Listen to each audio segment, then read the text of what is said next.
The Burros of Berea is a conversational podcast. We study the Bible and we talk about it. Not all of us are of the same faith.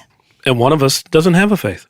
But we still love one another, and we're going to continue to talk about these things. The things we believe in and the things we believe about what we read in the Bible. Not all of these are necessarily true. Some of it is opinion and speculation.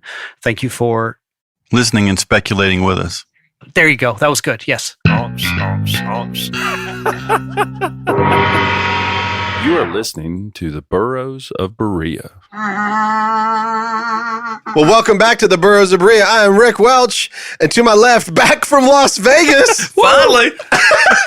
Billy I Candy Kinsey. Where'd you get the tattoo from? Not just fun size, but also king size. Oh. Bro, is that a fat joke? You're the fun size, and I'm the king size. And also, Tiziana, mom so hard subverse. I'm not eating anything. Go to bed. Yeah. She's actually eating a green Snickers. A ghoulish green Snickers that The Billy amount of brought. times I say that to my children when they poke their heads out of their bedroom while I'm in there shoveling ice cream in my mouth that I told them they couldn't have. I'm not eating anything. Go to bed. Have your kids started doing like the eavesdropping yet? Where they're listening into the adult conversations? So we're going to jump right into heavy stuff if you have that conversation. Okay. Let's keep it light. My kids used to love, like, we would be quietly talking, and then all of a sudden they come in there, but why? Why are you going to do that? It's like, why are you listening to me? Yeah. Also, here is the Honorable Sarita the Edge Edgerton. Hello, y'all. Yeah, it's so good to see We got you a week guys. and a half until I am officially elected. I know. And 2.5 weeks till I get sworn in. God, it Yes. seems like it's already been 7 years since the I know. primary. I know. It does really. How long does it take before somebody buys you out? They can't afford me. That's what I'm talking about. It's more money than Elon's got. Behind the glass is Rocket Man Andy Bishop. Cow, I'm significantly cheaper than that. Let me know. Yeah, it's like, I'd hate to think what I'd do for $5, man. There are many in Colombia who are significantly cheaper than that. Attention catfishers. Yes, and you just heard that sultry voice of Rick Big Daddy Carter. Oh, yeah. He's kind of smaller Daddy Carter now. Yes. He's lost weight too. He sure has. What have you been doing? Not eating Snickers, that's for sure. Yeah, I didn't get the email. Sorry, guys. Sorry about that. Yeah. Just, rolling I've with lost 15 pounds. No, I mean, you've been an encouragement. Damn, that's good. You've been an Yeah. encouragement there, Rick. Is that on top of the 10 that you already did for your 85,000 steps doing your vote door to door? No. Oh, okay. Or up and down the State House step. So, Not yet. believe it or not, this is the crazy thing. Cherry Lewis was actually supposed to be here tonight. She was. And The I've been elusive Cherry Lewis. I have been seeing her recently. I know because Really? Is that you've been sitting? Does Holly know? no, not like that, not like that. Oh, So she actually has come to work at my shop. that's awesome. She decided she doesn't want to nurse for a while. She said she just doesn't want to take care of anybody right now, and she Yeah. just wants to do a job. She's doing a phenomenal job, and she's been there for several weeks, and then she got a virus 2 days ago, and now I talked to her today, and she is very sick. Oh, no. So she couldn't be back, so we'll have her back again eventually. Ralph Hicks is not here. Ralph Hicks is traveling today, quoting some jobs or whatever that it is that he's doing. And so, yeah, so is there anybody else that's a part of our group that I'm forgetting? We've gotten pretty big here. And that's what she said. All right. Hopefully. Anyway, Or that's not what she said. that's not. So we're like, Depends on if she's lucky or not. yeah. So we, It was cold outside. This episode, I don't know if you guys remember this or not, but we had a guest planned for coming here. Her name was Andrea Robinette.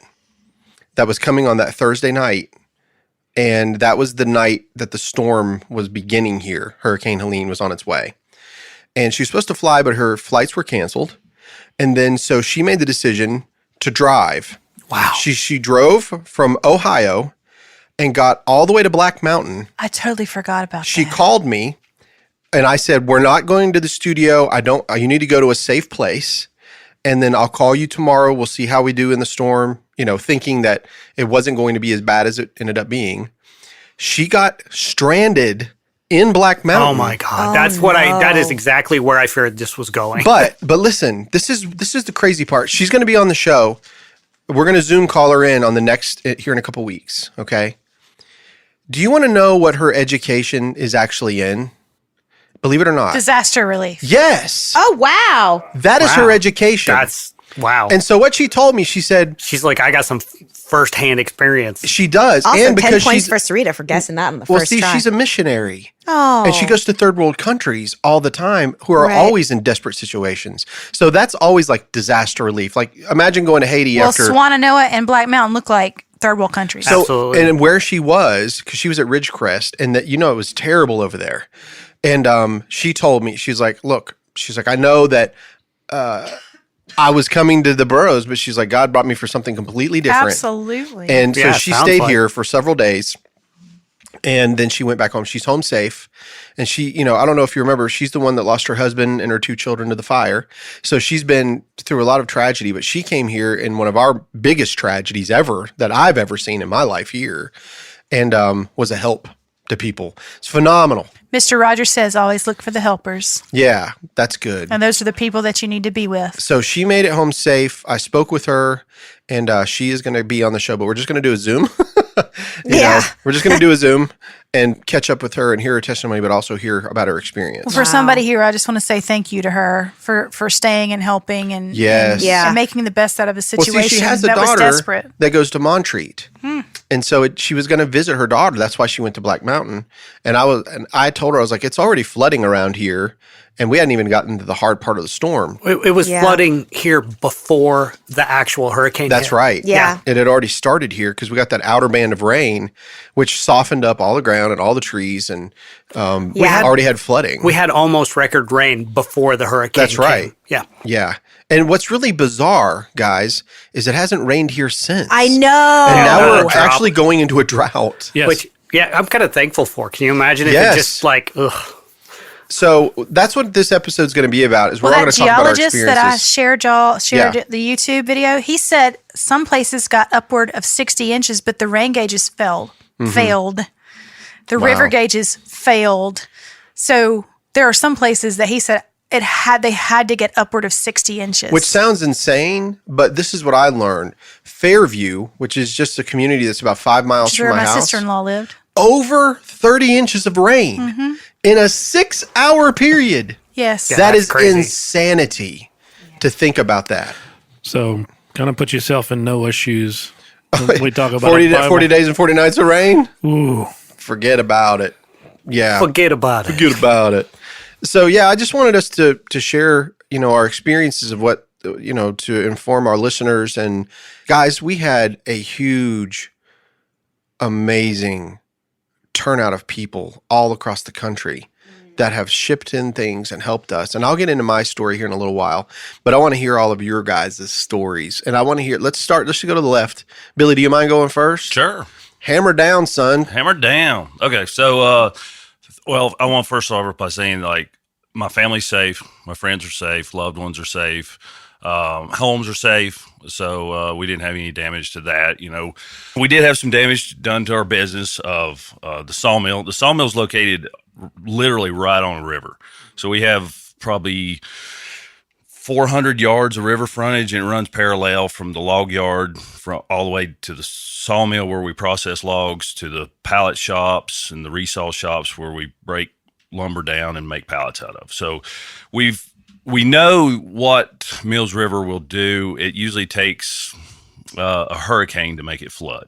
So we've seen this in 2004, which is weird. It was literally like 20 years ago. 04 was huge. Yeah. 04 was bad. Yeah, 04 was bad. Was that Ivan? That was It was Ivan and it Francis. circled around, and Yeah. It did it again. Francis circled around and joined Ivan and came back. Yeah, Yeah. so it was week to week or week apart floods. So we know what to expect. We also had a pretty bad flood, and I'm wanting to say 80. No, it was early 90s. Yeah. It wiped us out. Now that was a bad flood too. So since then we know what to do. We know to move compressors and pallet machines and block saws up, and just move everything kind of in our little safe zone. But there was no safe zone this time. I mean, everything was flooded. We lost logs, just to give you an idea of how many. We lost a couple tractor and trailer loads of logs. So that's, when you see the logs going down the road, those 2 of them just gone. Yeah. Final Destination 2 comes to mind. Exactly. Oh, that's but wild. yeah. That movie makes us scary. That and then Was the tractor trailer still attached to the No, logs? no. It was just a Piled? pile of logs there. Gotcha. So But that's how big and And that's fast 50 and miles. swift the It's- river yeah, was that that's- it was it's capable gone. of moving a Yeah. tractor But trailer's worth of logs. How much would that financially set you back? Well, you can usually get a trailer load of logs for $1,200 to $1,300. So there's two loads Now, there, But and then then we the also profit. You lost your profit out of that. yeah. to So cut it that's up. just us buying it, and then we had probably 2 tractor and trailer loads of already processed wood that was gone. Oh, no. So that was so the way we do it real quick is we'll take logs and then we'll cut it down into the planks, which are 4x6s. We call them cants, and that's our pallet material. So we have 4x6s, 48 inches long or 4 foot long, and we stack them on a pallet, and then we take those to resaws, and then that's what we make our pallet material before we build pallets. That way we can build, make stringers or pallet boards or whatever.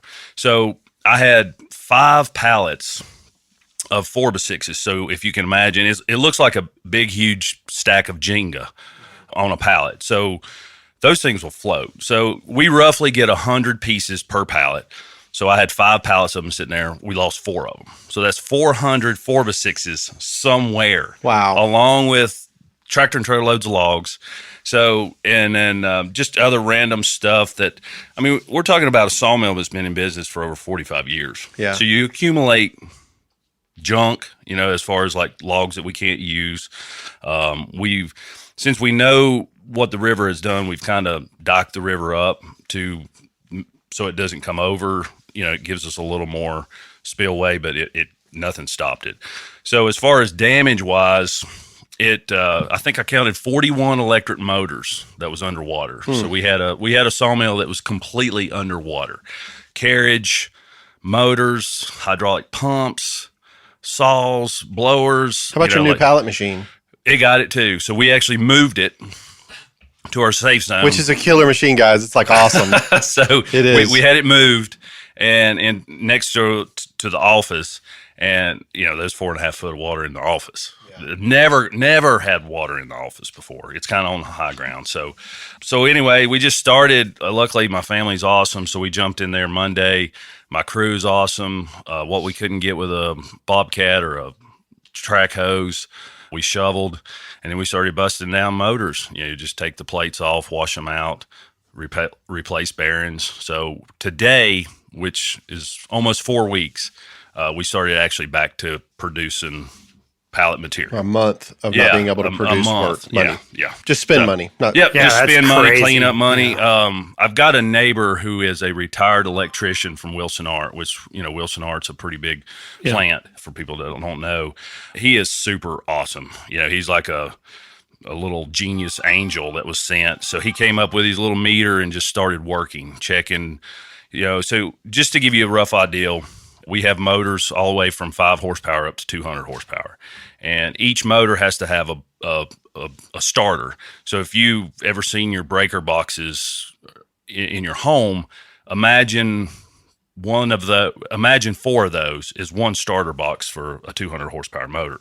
So it usually has fuses in them.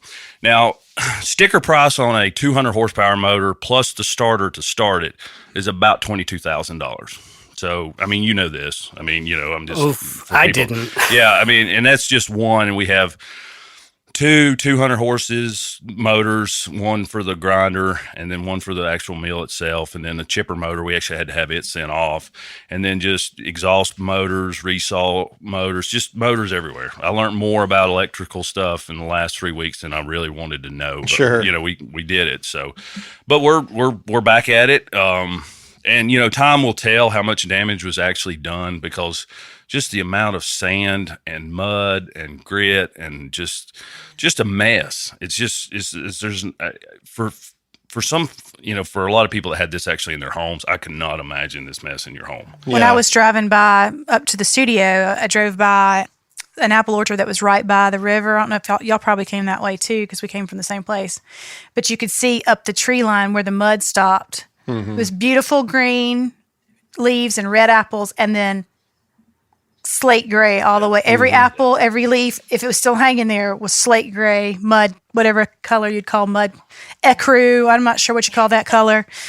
Somebody will make a Sherwin-Williams color out of it and just paint the walls. Yeah. Sherwin-Williams making a Hurricane Helene color. Yeah, I don't think that's going to be very popular. Yeah. Dried disaster. Dry disaster. Yeah. So, in anywhere where there was water, there's sand. You know, it's just hard to believe that water or sand will get into a electrical panel box that's 7.5 foot up on the side of the building, but it will. You know, I mean, and it gets in the contacts, it gets in the any of the moving stuff in these boxes. You have to get that out, or it will not fire. It will not. And it has contact. a smell. It has a smell, and it smells. And now it's like you guys were saying earlier, it's a drought. So everywhere where there's sand, now we have sandstorms every time. Yeah. You know, the wind. It's just, but I mean, hey, all that's in. You know, like I said, time will tell. Like the amount of damage. You know, like we may have a motor go out 6 months from now that just absolutely burns up. Right. Some could be new, and yeah, its lifespan is reduced by 90%. Exactly. And, you know, it could have been going out before the storm got here, and we're going to blame it on the storm. But anyway, so. Now, explain to the people,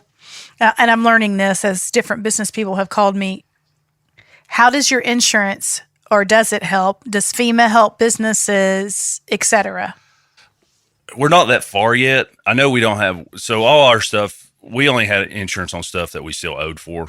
So all our stuff is paid for. And luckily we don't have any big bills, or we'd probably, like a lot of businesses, just have to close up. So we don't have insurance like flood insurance, because they probably would laugh at us because we're technically in a flood zone. So insurance, no. FEMA, we're looking at it. We're keeping all our receipts from all the stuff that we bought, and then we'll kind of address that maybe later, I guess. I don't know. I know we've reached out to FEMA, and they have contacted us back. But as far as that's as far as it has gotten. So we're just kind of in a waiting process to see what they will help, to see if they'll pay, you know, like lost time, or, you know, some of the fuses that we bought for the big disconnect box was like $600 a pop, and we had to buy 3 of them because they were all blown. And then, so, you know, it's just, you know, expenses we wasn't expecting to have.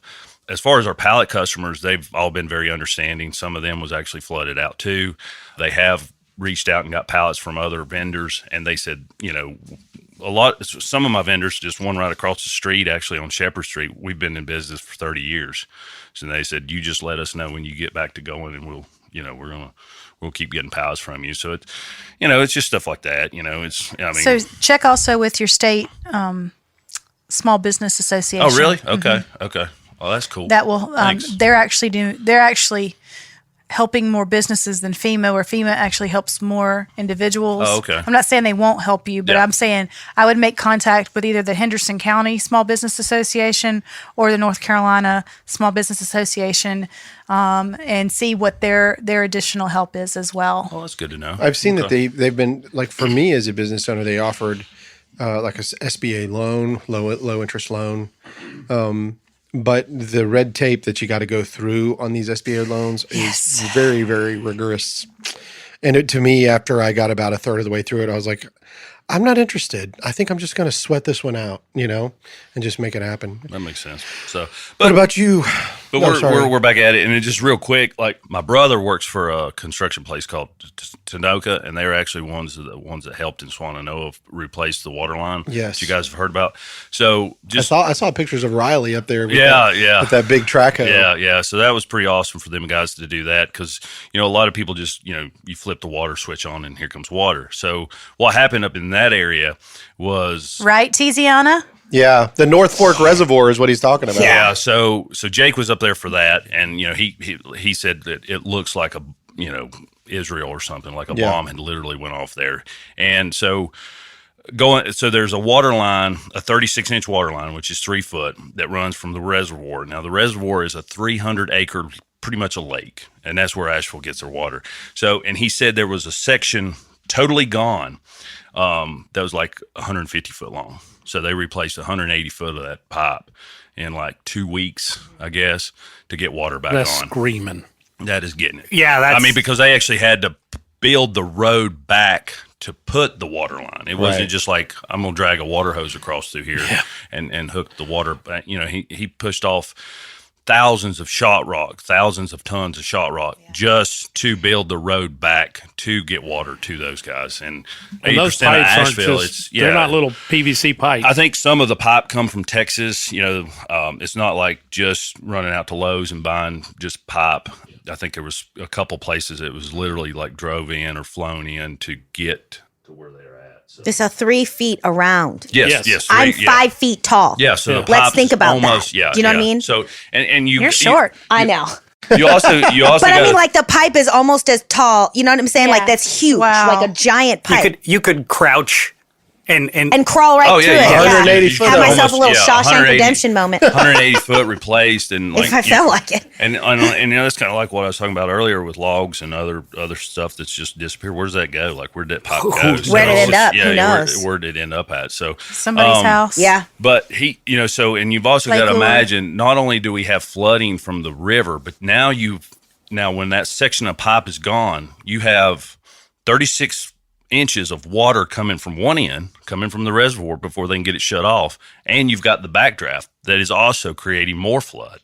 So it's unbelievable. I mean, we've always been in a safe zone here in Western North Carolina, and we've never seen anything like that. And, it is cool to have a house on the side of the river or on the side of a mountain. And now Until it's not. Until it's not, and our great grandparents would have been like, why are you doing that? Why are you building your house next to the river? And we've never seen anything like that before. And it's just happened. And people want to compare it to 1916, but you can, but you can't, because think of how many more rooftops do we have that are not soaking in ground? How many more millions of asphalt for roads that we have? True. I didn't even think of all about the that. runoff that we have, concretes and buildings. 1916 is completely different from 2024. There's a lot more soil. Yeah. Yeah. So I mean, but it's just, I mean, there's so much water at one time.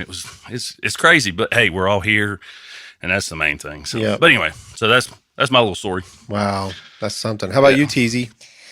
Well, same in terms of our family's safe. Nobody's, everybody's accounted for. Our house is standing and it's fine. We did lose a giant oak tree that fell across the street from our house that we had to saw up and take care of, but it fell away from our house.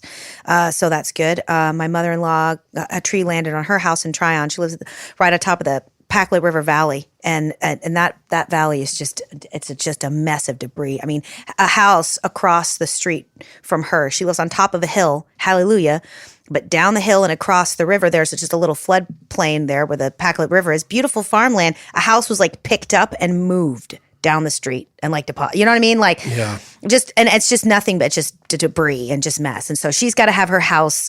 She's got to have her roof replaced. And, FEMA was helpful with that. So she did get approved for FEMA money for a roof because, like, that, if they're more interested in helping out individuals, or like that's their first line of attack or whatever. So Dylan's got to take a week off of work and go out there and put a new roof on his mom's house. But he's going to probably do that up pretty soon. But our house is okay. We live in the part of Asheville that was serviced by that North Fork Reservoir. So, we lost water and we didn't have it back for 21 days. We lost power and we didn't have it back for a week. And, the hardest part, of course, was the first couple of days when we didn't know what was going on, because where I was in West Asheville, there was a lot of rain on Thursday. And there was a lot of wind and creaking, moaning trees. But it wasn't until Friday morning when the power went out and the water went out, which I said, oh, that's happened before. This can be a rough weekend. Yeah. It's gonna suck till Monday, And then the oak tree, when our giant, like 30-foot oak tree just like,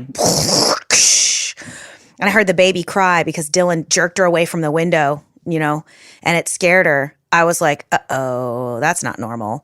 And then I picked up my phone and I had, it said SOS only. Yes. And so Friday, And then Saturday, the part Sunday, of the time when it said nothing, when there was nothing, you couldn't make Nothing. anything. That's the scariest thing Yeah. I think I've ever experienced. absolutely. Because I couldn't get in touch with can't call anyone. No one could 911. get in touch with me. And I didn't know if everybody was okay. Yeah. I had no idea. He had no idea. Nobody did. What was going on. And I also had no idea, like, how massive the disaster was outside of my neighborhood.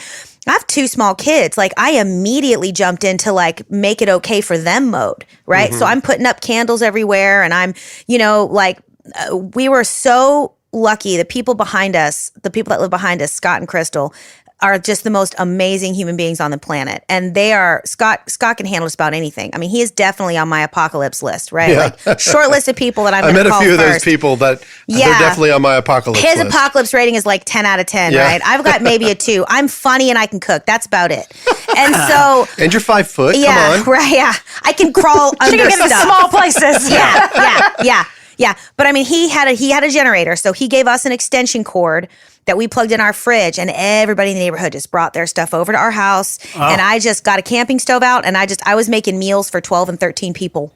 Every day. Yeah. I was making 2 pots of coffee, carrying one across the street to Kelly, who takes care of her mama that's got dementia, and one across the street got Crystal. You know, we were like, just snap to. It's funny because when I called Tiziana because I was heading over that way, she was like, "Come on over, we're making shrimp and steak or something." I was like, "What?" Like of all the time, I know, because it was going to go bad. You have to. Well, that's the thing, right? Well, so what happened Shrimp too and is steak that hibachi, so come on our over. house became like a hub, Oh, you yeah, know, what's for all that, these shrimp? people, and because there was no power for such an extended period of time, Aldi was standing out in the front of their property just giving food away. You know, that what I told you I was making, Earth Fair was giving that out because it was like, this is going to go bad. Let's just get rid of it. And of course, we still had a freezer. So we had all these people. We were just cramming stuff into our fridge and freezer. And just like, you know, my friend Becca, the neighbor, we would just kind of figure out what we were going to make every night. And every morning I was waking up at like, you know, well, the sun would rise and my house is just trashed. Did Just you paper feel like plates Little and House on the cups and- Prairie?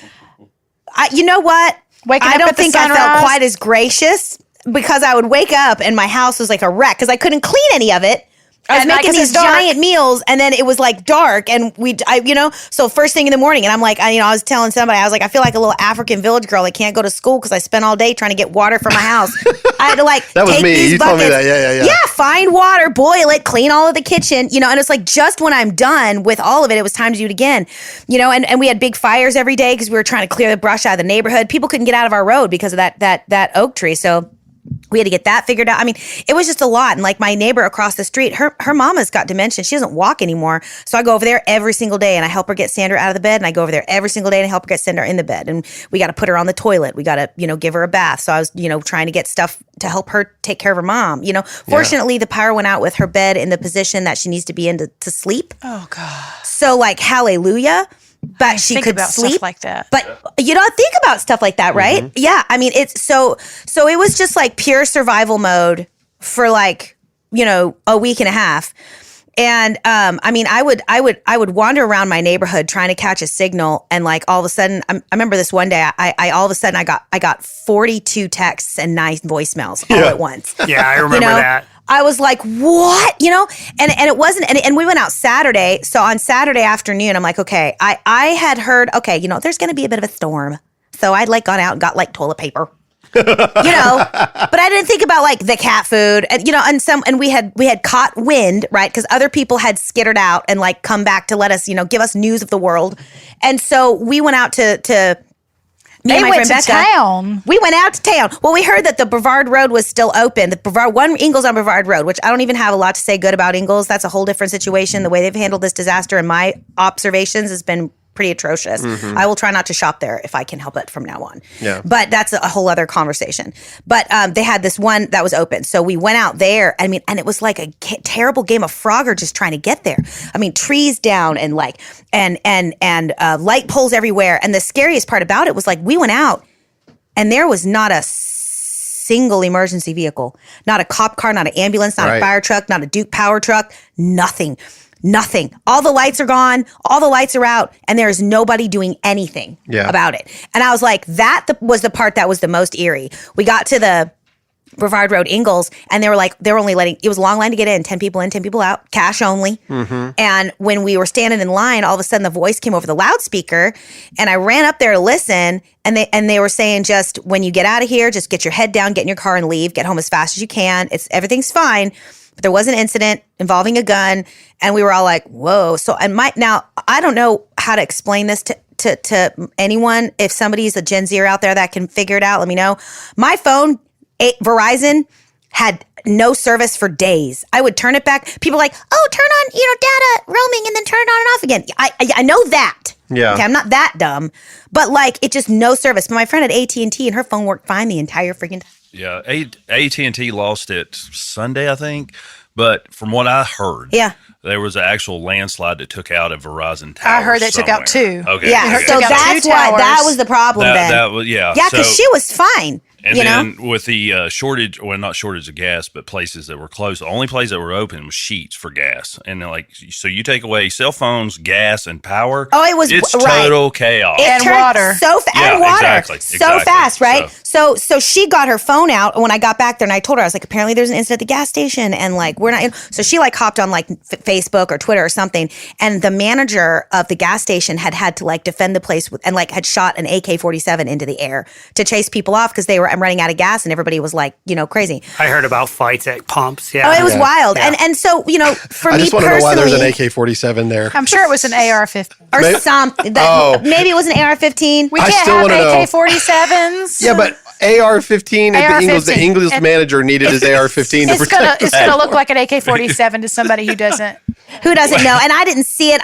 That was the report that we had read. So thank you for Sarita Edgerton for correcting that. So this is why I could be wrong. This is why she's in government and not me. An AK-47, much better apocalypse weapon. Yeah. Absolutely. Yeah. And at Publix, they had bazookas. Okay. So, that's why they still have food. Ma'am, Yeah, you got it. AKs, you can fill them with mud. Yeah. I've seen a tank out there, but anyway. Well, we scuttled back to the house as fast as possible. And like that night too, like it's like, you don't know dark until 1 million people are out of power. Yeah. You don't hear anything. Anything. You don't hear nothing. Yeah. It is like that was some Little House on the Prairie. I bet the stars looked really good at night. If I wasn't terrified to go stand out in my front yard because people are shooting guns and shouting in the distance, I mean, it was that first couple of nights, Dylan wouldn't let me leave the house without my gun in the car, which is not me. That's Dylan. That's not me at all. But I was not allowed to leave the house without a revolver, Yeah. And so, then by Tuesday, we had pieced together information from other people. And by Tuesday, we got cell service. And then by Wednesday, we got the internet. Or not the internet, but Wi-Fi signal started to kick back on. And so I could sometimes, during certain times of day, like first thing in the morning or late at night, I could see what was going on. And that's when I started kind of like piece things together. Dylan was out of work for a week. Dylan was out of work for like a day, but he's an electrician. So they had power in Weaverville come Monday even. So municipal power was restored in Weaverville. So he was out on service calls for residents and stuff, helping fix things up like almost immediately. My little brother lives in Tennessee.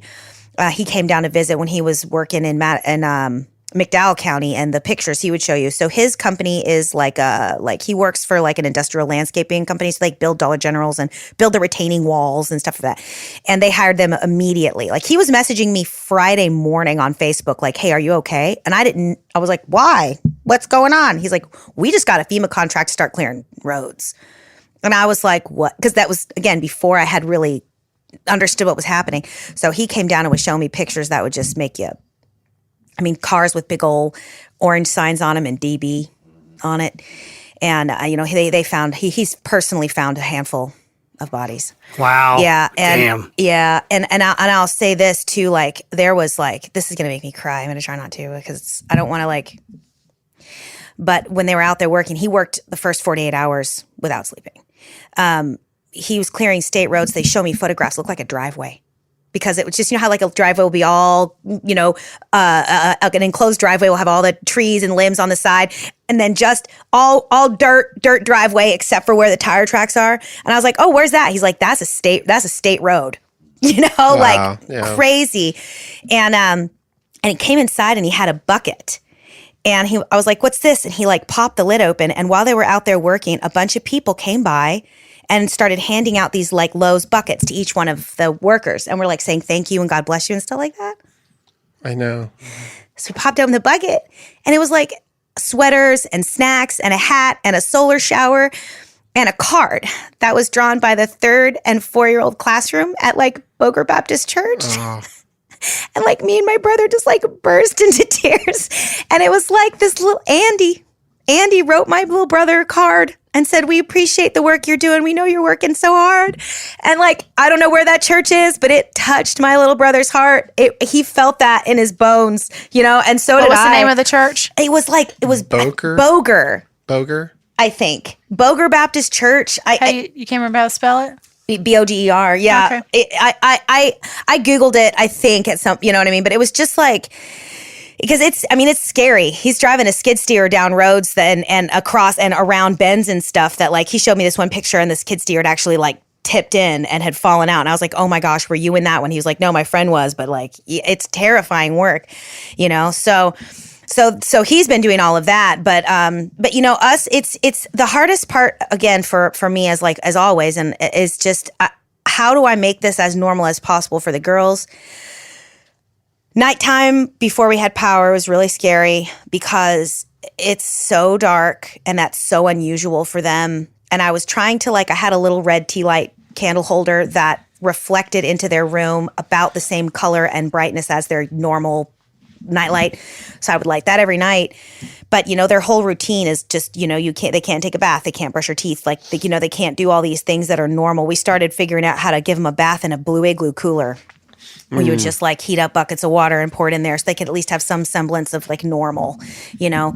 But Aurora is 4 and she hears everything. And she's starting to listen and hear things. And she's waking up every night with nightmares because she's afraid the water is going to sweep our house away. And we're having to explain it to her. But then we drive down Reams Creek to go to my friend's house to do laundry because we have water, but it's foul, smells like farts, and it's brown. I'm not washing anything in that thing. Yeah.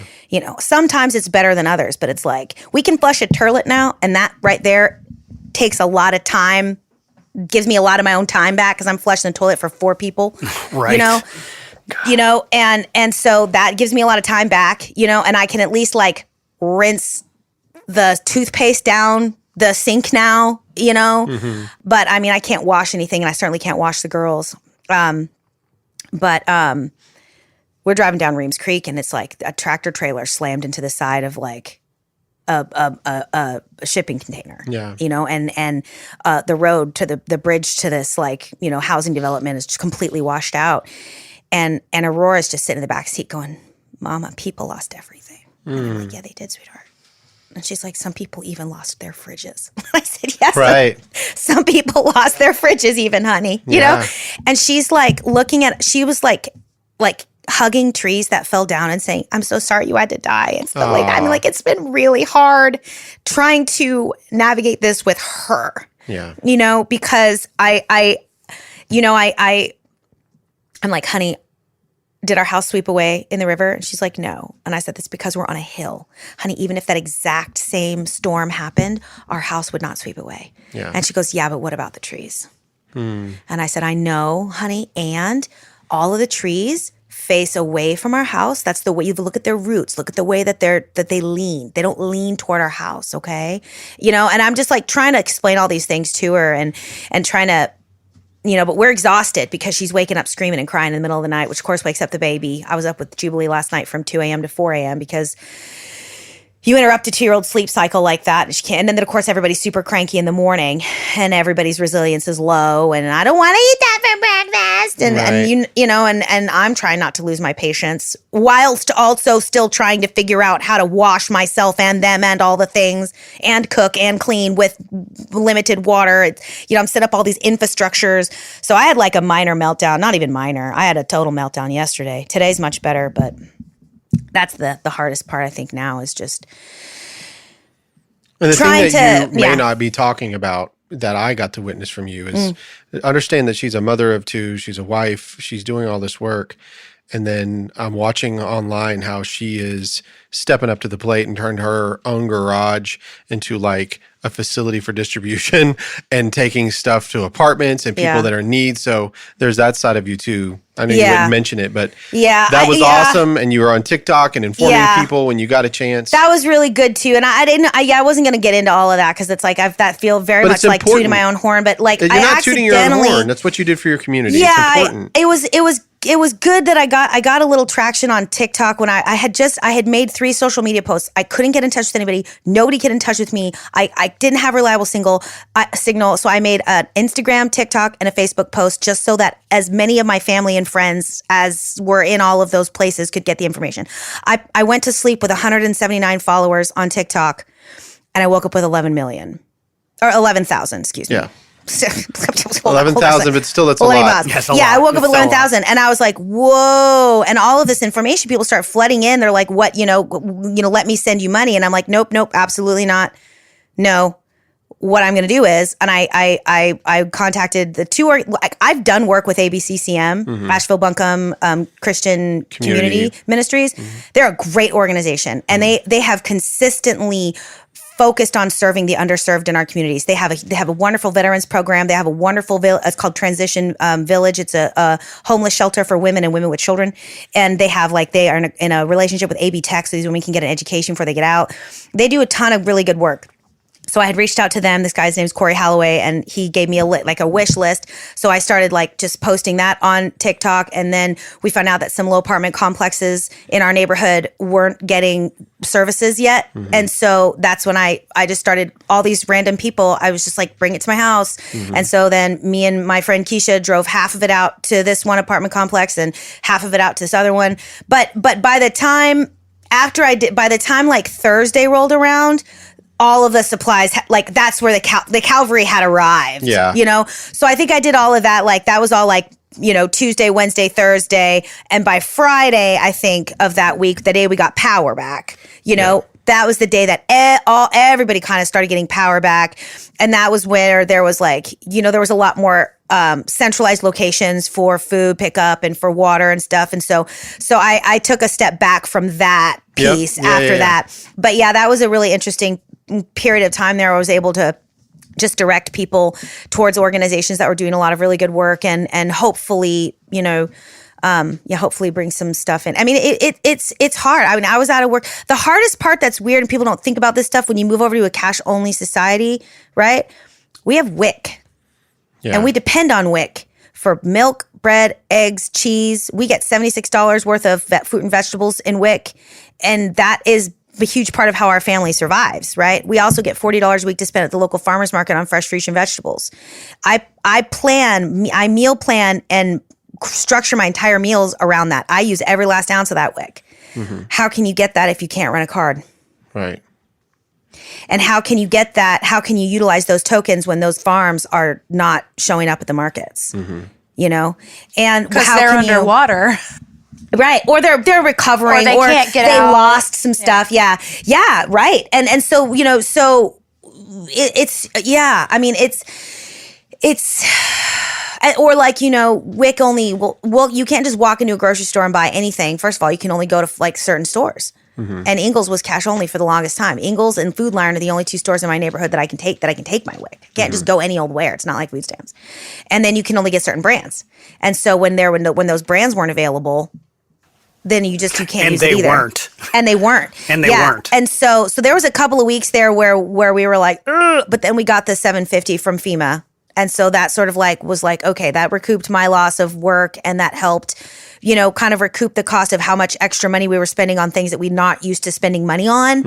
And then people gave us baby wipes and diapers, so then we could kind of reallocate that money towards the milk, cheese, bread thing. And it all worked out and everything is fine. So when people were like, I want to send you money, I'm like, I do not feel comfortable with that at all. We are okay. There are a lot of people that are not okay. Give them your money. Right. So, there was one lady that insisted on Venmoing me $40. And I was like, okay, all right. That's awesome. Okay. It was very sweet, but yeah. That's killer. Yeah. Well, so Sarita, what about you? Well, it's nothing in comparison to the story that was just told to me, but Spartanburg was relatively okay. Ella and I were sitting up that morning, Friday morning, and we heard a crack, and I was like, did you hear that? The dogs went crazy. Went out to look out the front window. Couldn't see anything. And about an hour later, we heard boom, and our tree split down the middle. That's the crack we heard, and then it hit the road in front of us. So otherwise, it would have been in her bedroom if it had gone the other way. So for all intent, and then we lost power. Of course, we were without power till Thursday. After we were without internet, but we had water because we have city water, and we had hot water because we have gas, and the gas lines were good. So we actually ended up hosting some of my son's college kids because their families are in Dallas or in Raleigh, and they had nowhere to go, and they had no power, no water. They were displaced college kids. Yeah. So we had them. I didn't even think of that. We had I had a friend. She gives tours to like school groups, and she was in Boston, and she couldn't get home. She spent one night in Boston at the airport. She spent one night in LaGuardia, and she had put on her Facebook page that she was going to have to. Where could she go near the Greenville airport to get food? And I was like, I'm coming to get you. And she stayed with us for 2 days until her husband could get out of Horseshoe and come get her. But at least she had a hot shower. She had no clothes because all of her luggage was checked, and the checked baggage went to Asheville. It ended up in Charlotte, so she had no clothes. So we ended up having to find a DG and a Target they had a generator at Target that was powering their checkout stands, and that was it. So you could actually use a card at the Target. So we were able to get her some stuff but we got her home. And when we sent her home, if I were a prepper, I would have had a lot of water at my house. But I'm not, because all my stuff was lost in a boating accident in the middle of the lake. But I'm just kidding. I did. I was like, why did you have all your prep stuff on a boat? And all my guns, confused. and all my guns too, all completely gone in a tragic boating accident. But I sent her with every gallon jug of water that we had for our prepping home with her. And she texted me a couple of days later, and she said, my son works for the sheriff's department, and he was able to we put him in the trunk of his sheriff's car, and he was able to ferry them across the river to people who hadn't had water since, who hadn't had clean water. They were crying since then. So that was a story that she told, and I'm very thankful that I was able to send what little I had. I was cooking on a camp stove for a lot of people. That was fun until it wasn't. And then That's for sure. But man, the college kids were out by the pool playing games with their headlamps on. It was so fun to hear that in the middle of the night, which was like 9 o'clock. And but the scary thing is my sister-in-law lives in Fairview. My husband's sister lives in Fairview, and we couldn't find her. We couldn't get a hold of her For a long time. Till Tuesday. Yeah, and that was and we were texting. Days. Are you alive? Please text us. Please, just anybody we could think of. Her husband, my nieces and nephew, her ex-husband. We were everybody didn't hear from her. Finally, on Tuesday, she texted, "We're alive. We're in Burnsville." All we had heard about Burnsville is that it got wiped off the map. Yeah, it's been decimated. Yeah, my husband's been out there working. It's rough. So, she actually told us the story. She had to climb to the top of the mountain with Moses to get a signal, which I thought that's pretty biblical.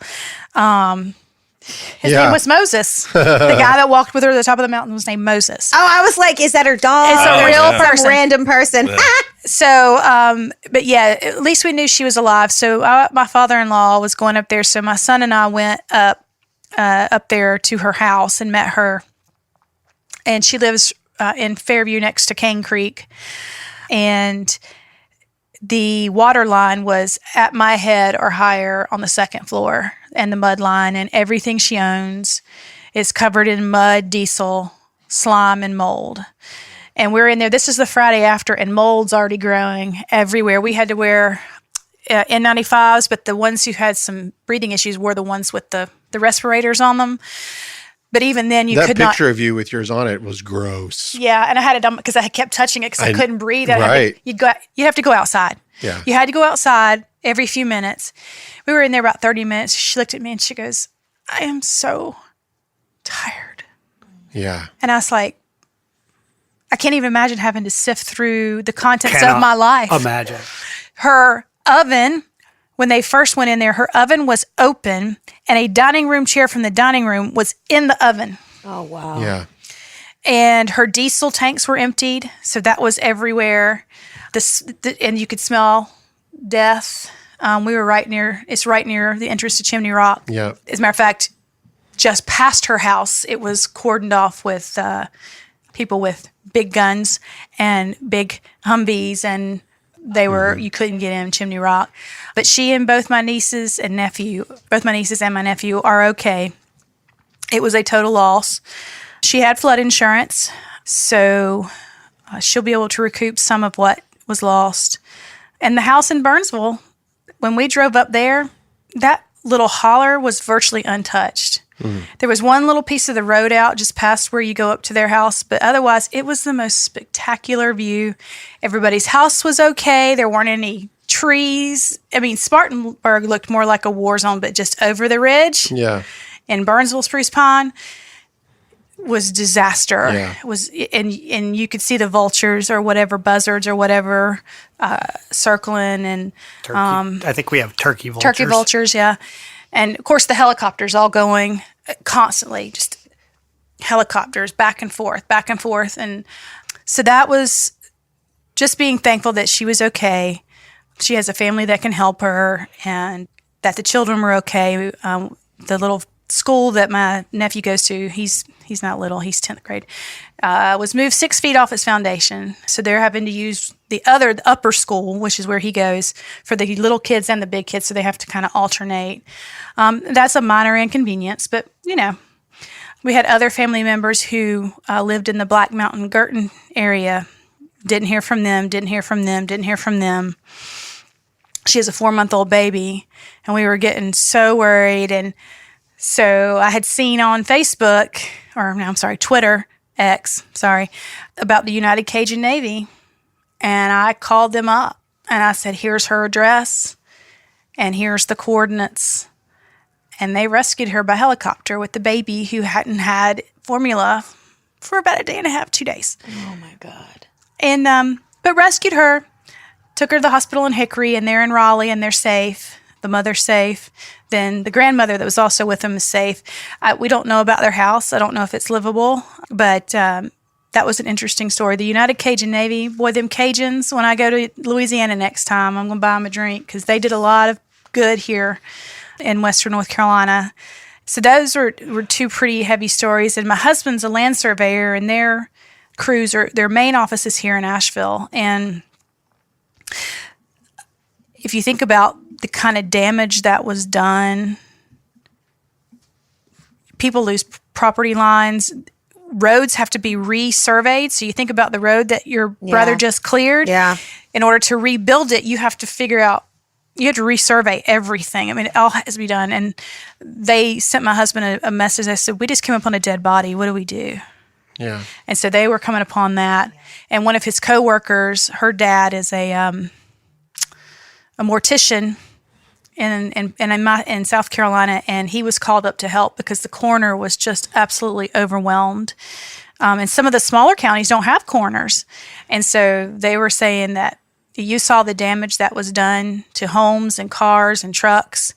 Imagine what that does to a human body. Yeah. And she just said it so matter-of-factly. She'd been in that business for her whole life, before she's gone into the surveying line of work. And it's just been to hear those stories outrageous. And I've been very careful not to share random crazy stories unless I heard from the person firsthand. Right.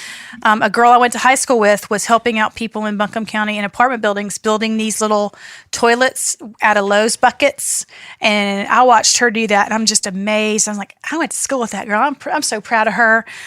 Jenny Bradley, she's an artist. If you know her, support her music. It's gone. The River Arts Gone. District, I drove by there. Oh, yeah. Just places I knew that are gone, just gone, and whole towns. Yeah. People in the whole towns are gone. And And it wasn't so bad in Spartanburg, but there are widows and people who have no family, and they were without all the same time that we were without. And I think a couple of lessons that we can learn is we can't go cashless. Yeah. And we need to know who our neighbors are. Yeah. We cannot isolate ourselves like we have been doing. We have to know who is in our community, because when the power was out and it was scary dark, it was our neighbors.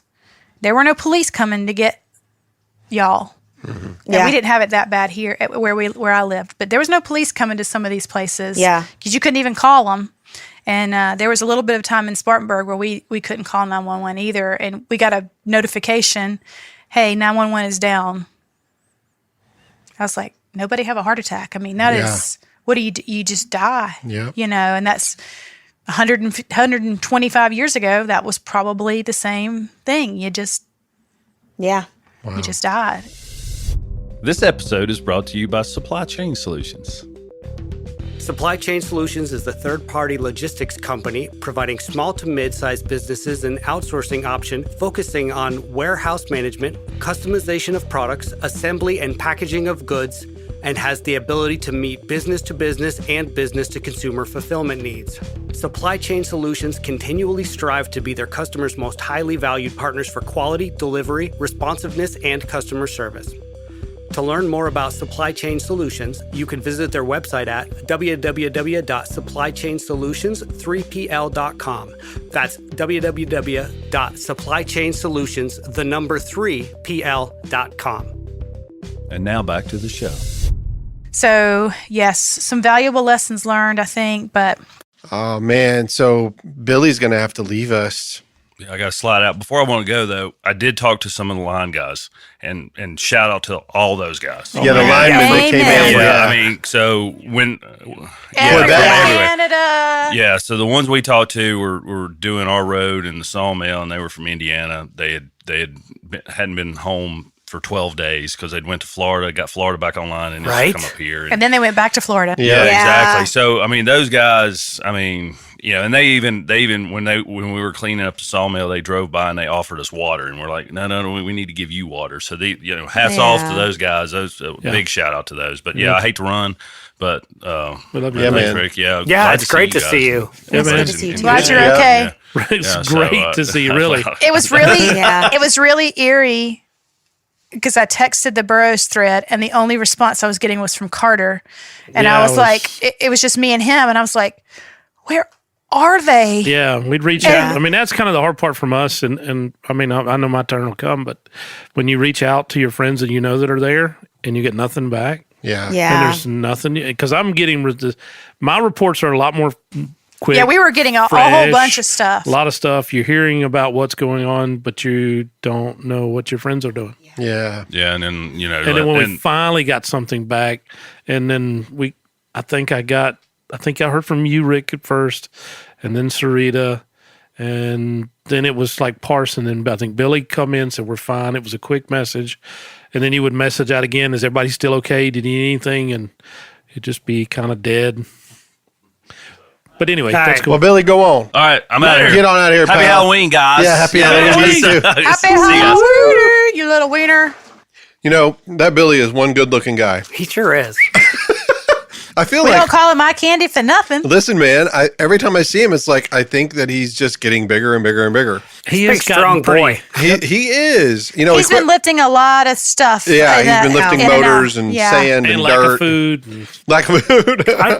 He is Bless very him cute. because, I cannot imagine having that much equipment just screwed right now. Well, just It's to hear awful. him the night before, we spent all day moving it up to higher ground, so we should be good. And then when we finally heard from him, we lost everything. I know. right. After all that work, Yeah, that's really hard. But he always said, we're alive. yes. We have our family. Yes. We have our home. That's all that mattered. That's and I'm so right. glad. Yep. Yeah. He's always had a great attitude. I did And they're want to tell hardworking y'all, dudes. when my sister-in-law, that Thursday night, she saw that Cane Creek had risen to the top of the bank and was spilling over, which is about 5 feet. She said, we're going to go up to Burnsville and where her husband had a house up there, and it's a whole divorce situation I'm not going to get into on here, but she moved her car over way past where the last flood came in 2004, whatever. When we got back there, the river had picked it up, filled it full of mud, and moved it 30 feet back. Wow. An SUV. It wasn't like it was a Prius. Or a Toyota Tercel. It was an SUV, and it just, like it was a toy, just picked it up and moved it. While we were standing out there, a bear decided he was going to cross Cane Creek and come up onto the bank. I was like, what do I? She's mimicking pulling out her pistol. Yeah, well, which I wore because I had heard. Yes. Yeah. Be pretty very rough up careful. here, yeah. And I wasn't even concealed carrying. I was Open carrying, yeah. Yeah, and but there was a guy walking along the bank. I was like, "What are you doing?" I'm looking for something. So I don't know what he was looking for, but he was a bit creepy. But he must have he got a bucket, filled it up, and went somewhere with it. So he must have found gold or something in them there hills. But the bear was not having any of it. He just looked up at us and just kept walking. Oof. Yeah. But she had stuff in her yard. She goes, I don't know who this stuff belongs to. And she said, I'm missing a whole bunch of stuff that was, I don't know, like tables and chairs and stuff that it's just gone. Just down Cane Creek somewhere. Man. You've seen those pictures of Lake Lure? Mm-hmm. It's just, well, It's I'm there. sure it's not that way anymore, or maybe Yes, it's they less haven't so. even started. They haven't Yeah. even started. It's just a debris field. It's the lake is a debris field. There's people on a boat, and you're just like, how is that boat even moving around? There's people on a boat, and if you listen to their conversation, they're like, do y'all smell that? Yeah. There are bodies under that debris field. That's They what haven't they- even started to find They yet. said that they're trying, like, they were after a while the bodies will come up, but the problem is they can't. There's nowhere for them Yeah. to They come. have to dig them out. Oh yeah, because they have to get the stuff out of the All way. the stuff off Yeah, from it's the really above. hard. I have heard, and this is anecdotal at this point, but I don't think it's far from the truth, even if it's not literally true. This is the worst natural disaster that's ever hit U.S. soil. Yes. Really? Yeah, it will the surpass worst. Katrina Yep. when they get the body Well, count. the thing about Katrina was it was a worse storm, but it was a quarter of the size. Yeah. Yeah. But it was inside its circumference, whatever. It was a faster storm. It was a windier storm. It was faster moving too. it was faster moving, but it was a quarter of the size. Well, I saw what you did had it said about the geological Yeah, event. it's now Oh, yeah. it's now a geological It's a event geological because event. it's had 1,000 landslides. Yeah. 1,400 or something. Is it up to 1,400? So it's no longer a weather event, a meteorological event. It is a geological event, and it has been a once in 1,000 year meteorological event, and now it's once in 1,000 year geological event. And there is and I wish I knew who that guy was. There is a geologist who has done a geological study of Hurricane Helene and why the mountains gave way, where they gave way, and how it flowed. It was almost like a fascinating Pyroclastic cloud. I'm going to put on this episode. I'm going to put the link to that. Oh, I would love to She read sent that. it. I sent it it's to not their reading. group. Oh, you did. It's a Okay. video. I didn't get a chance to watch You should it. watch it. It's so hard really for me good. to do So I anything. Very but get informative. water. I sent that video, and then right behind it, there's a guy named Mark Honeycutt from this area who has Yep. been hiking these places, and then using his drone. Yep.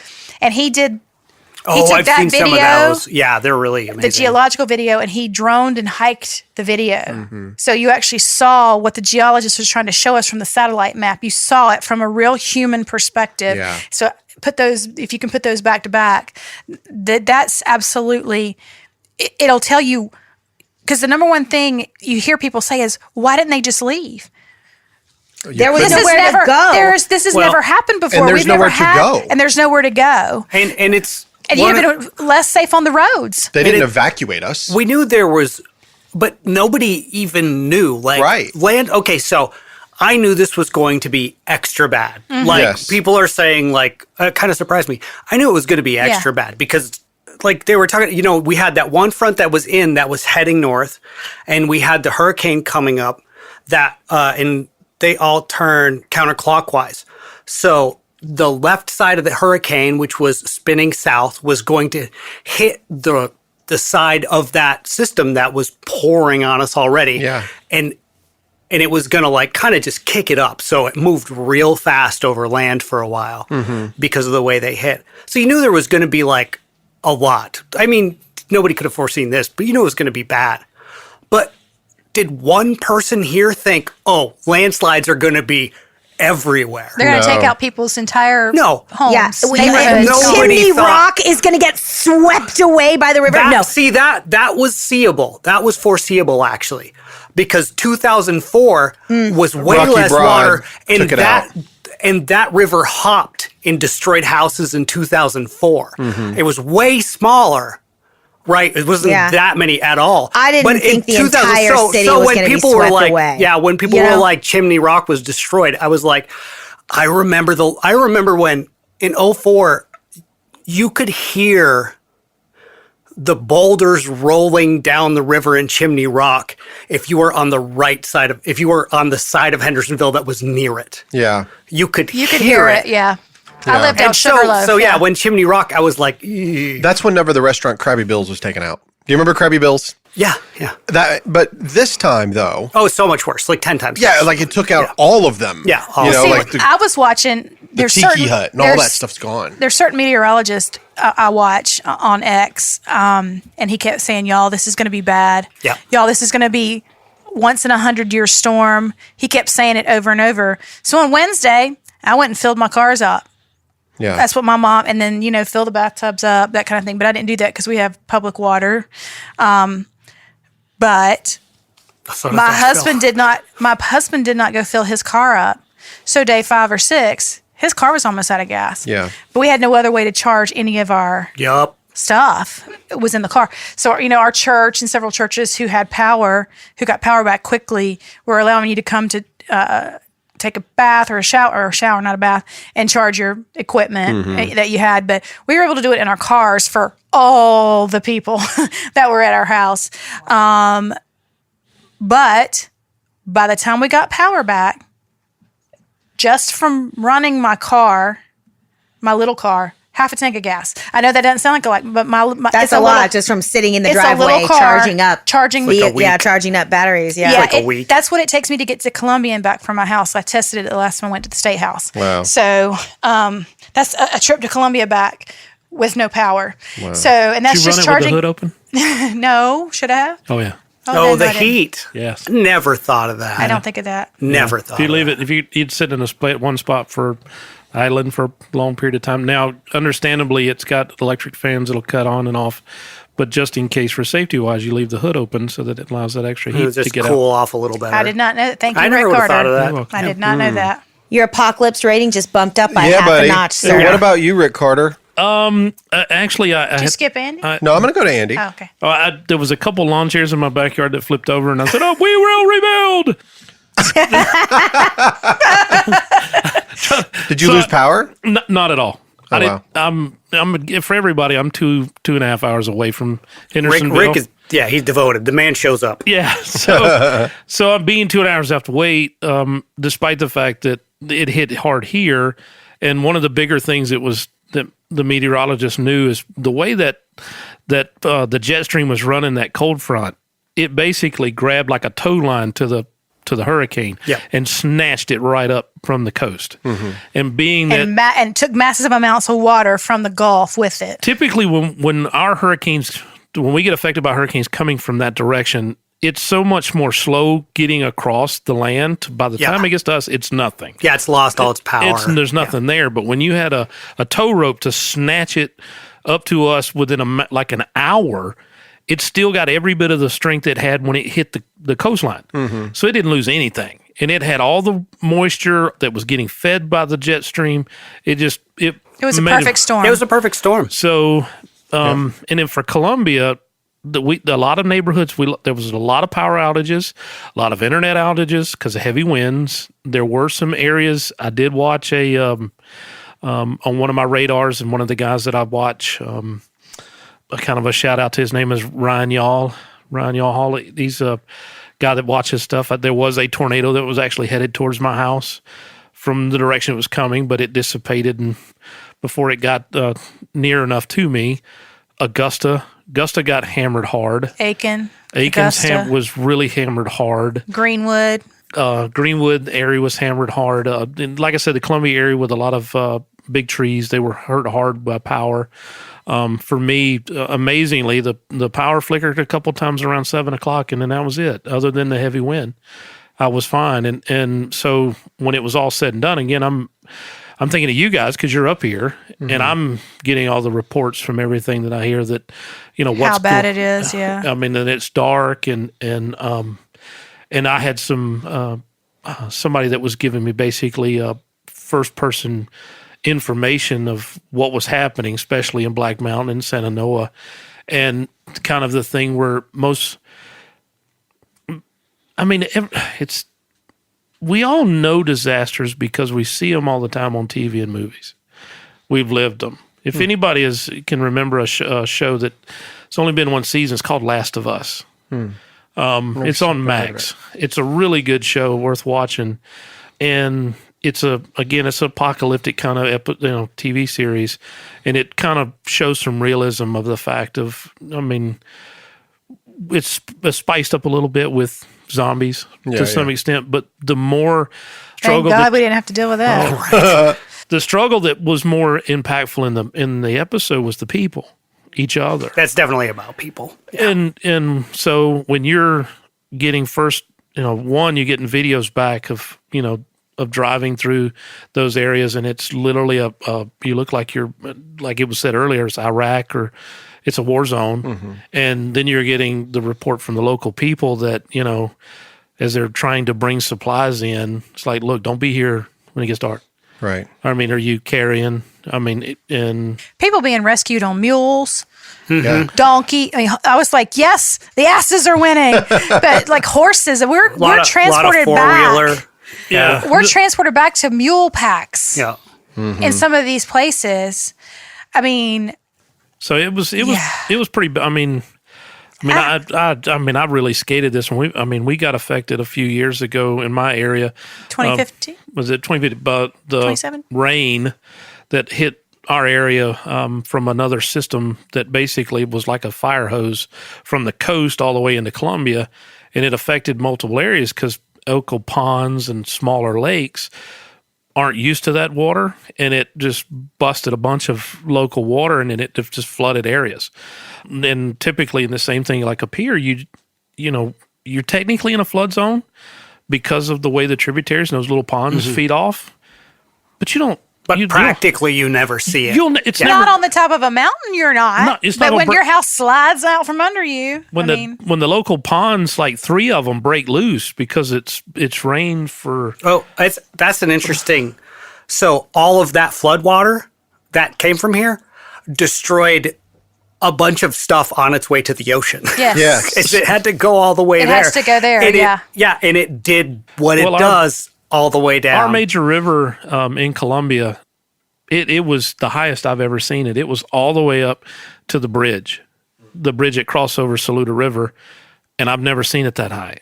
It was all the way up to it, and you could, the same way when we talked about the trees on the way here, it was for at least like a mile from the river, you could see water halfway up trees. Yeah. Because it had overflowed the banks. Yeah, man.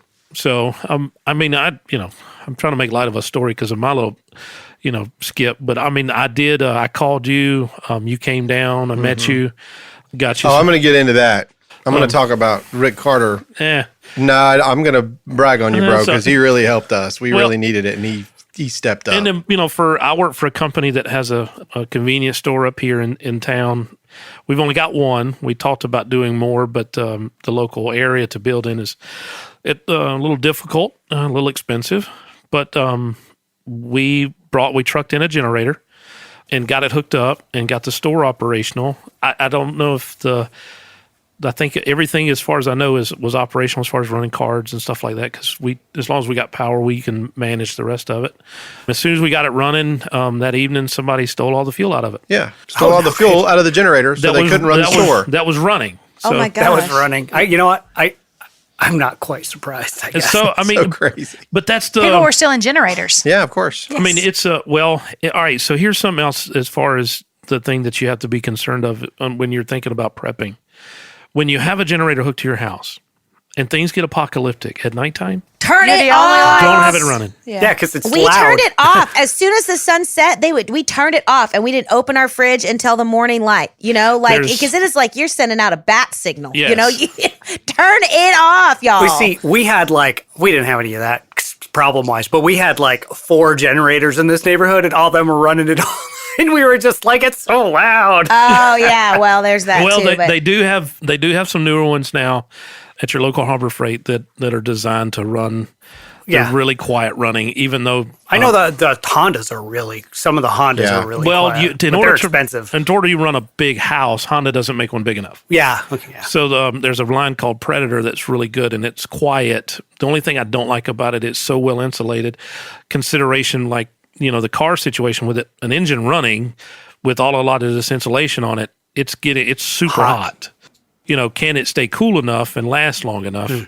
But it is pretty quiet. But that's when you're prepping and you're in a bad area, especially in those. And when we heard it was, when it went apocalyptic, it was like a couple hours. It was within hours when people just started looting and doing some. I mean, there's some panic, man. Yes, really, people just panicked. We didn't panic. Have food and water. But yeah.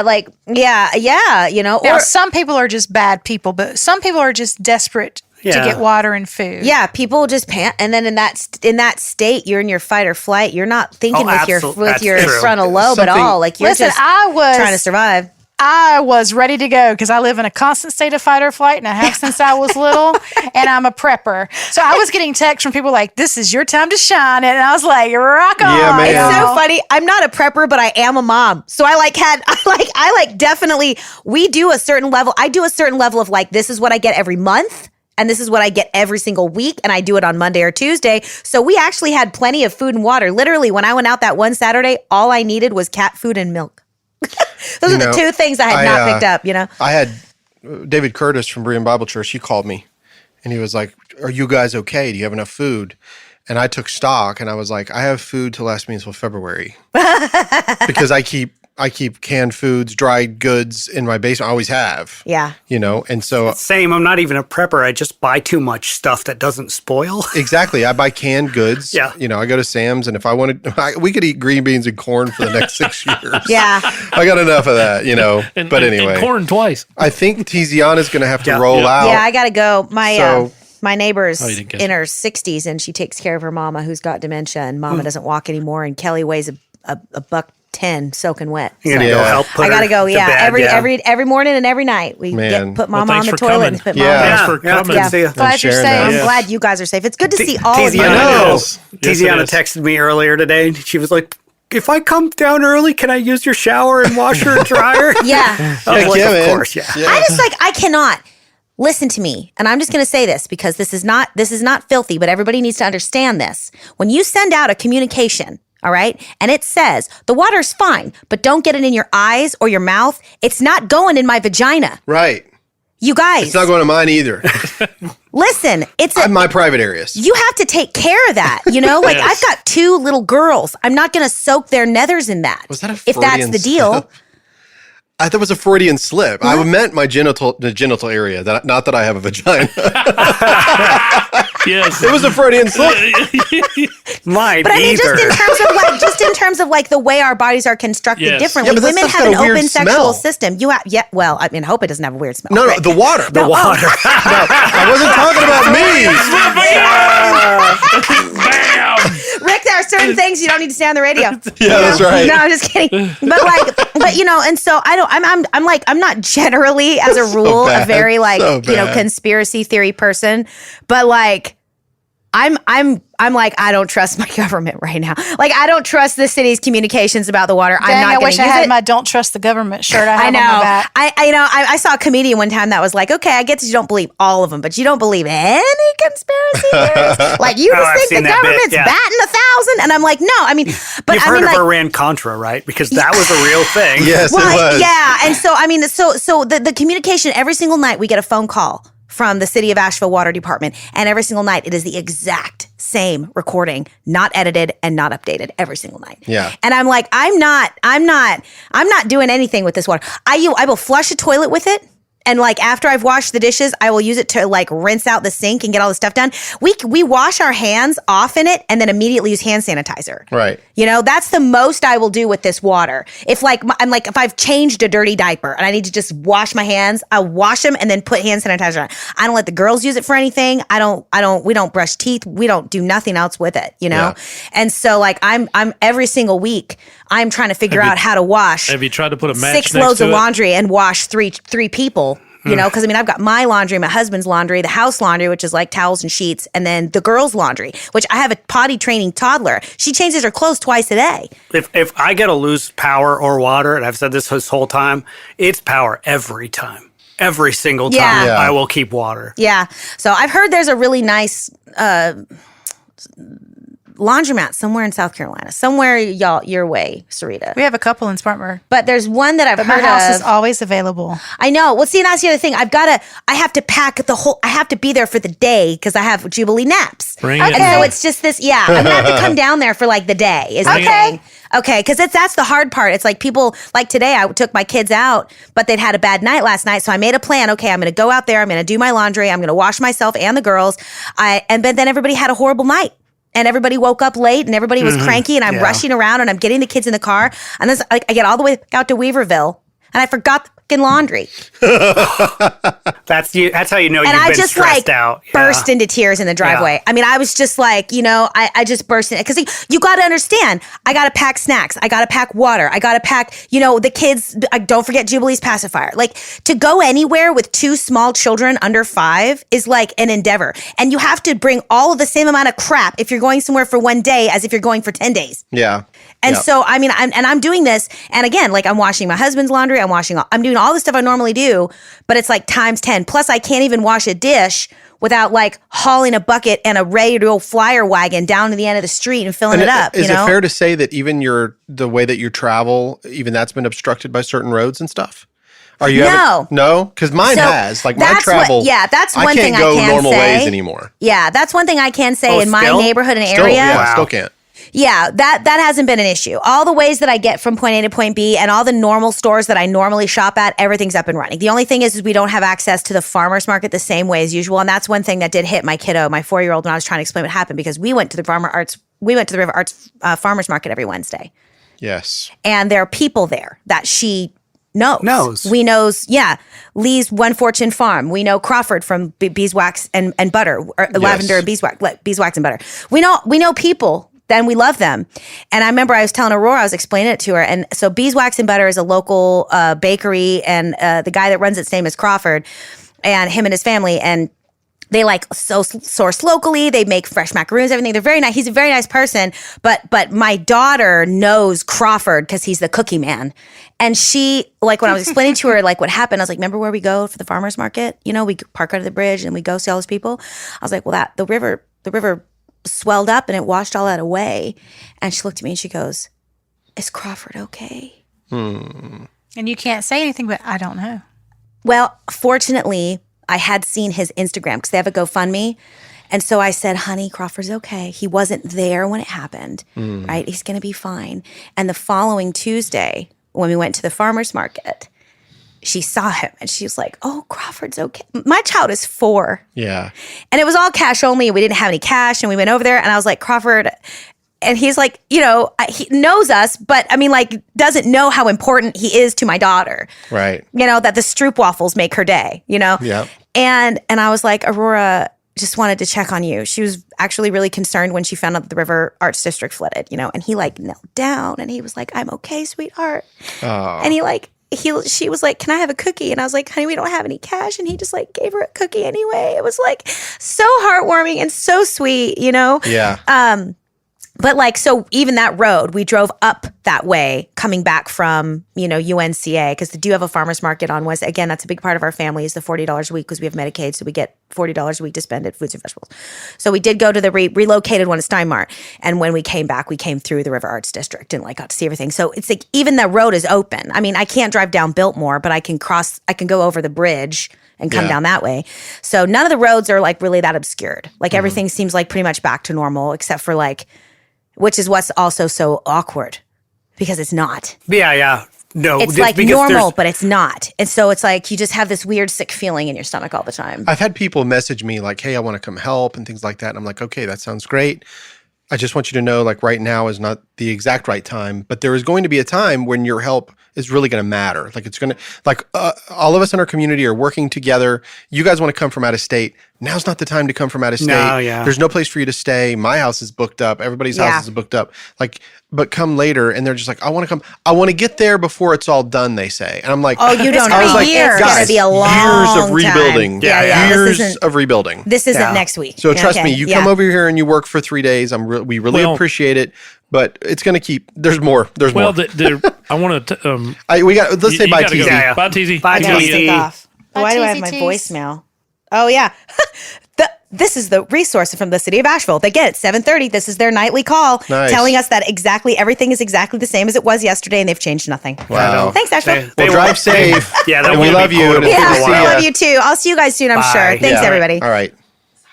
You can just go and stand under the faucet and bye, just TZ. Drive safe. Thanks. Bye. I'll see you. So, Andrew, Aaron Bishop. I want to touch on something that she was referring to, and especially for when you live in a town that basically is either near or kind of centrally located to devastated areas. And this is kind of a shout out to our people. If you're paying attention to the news,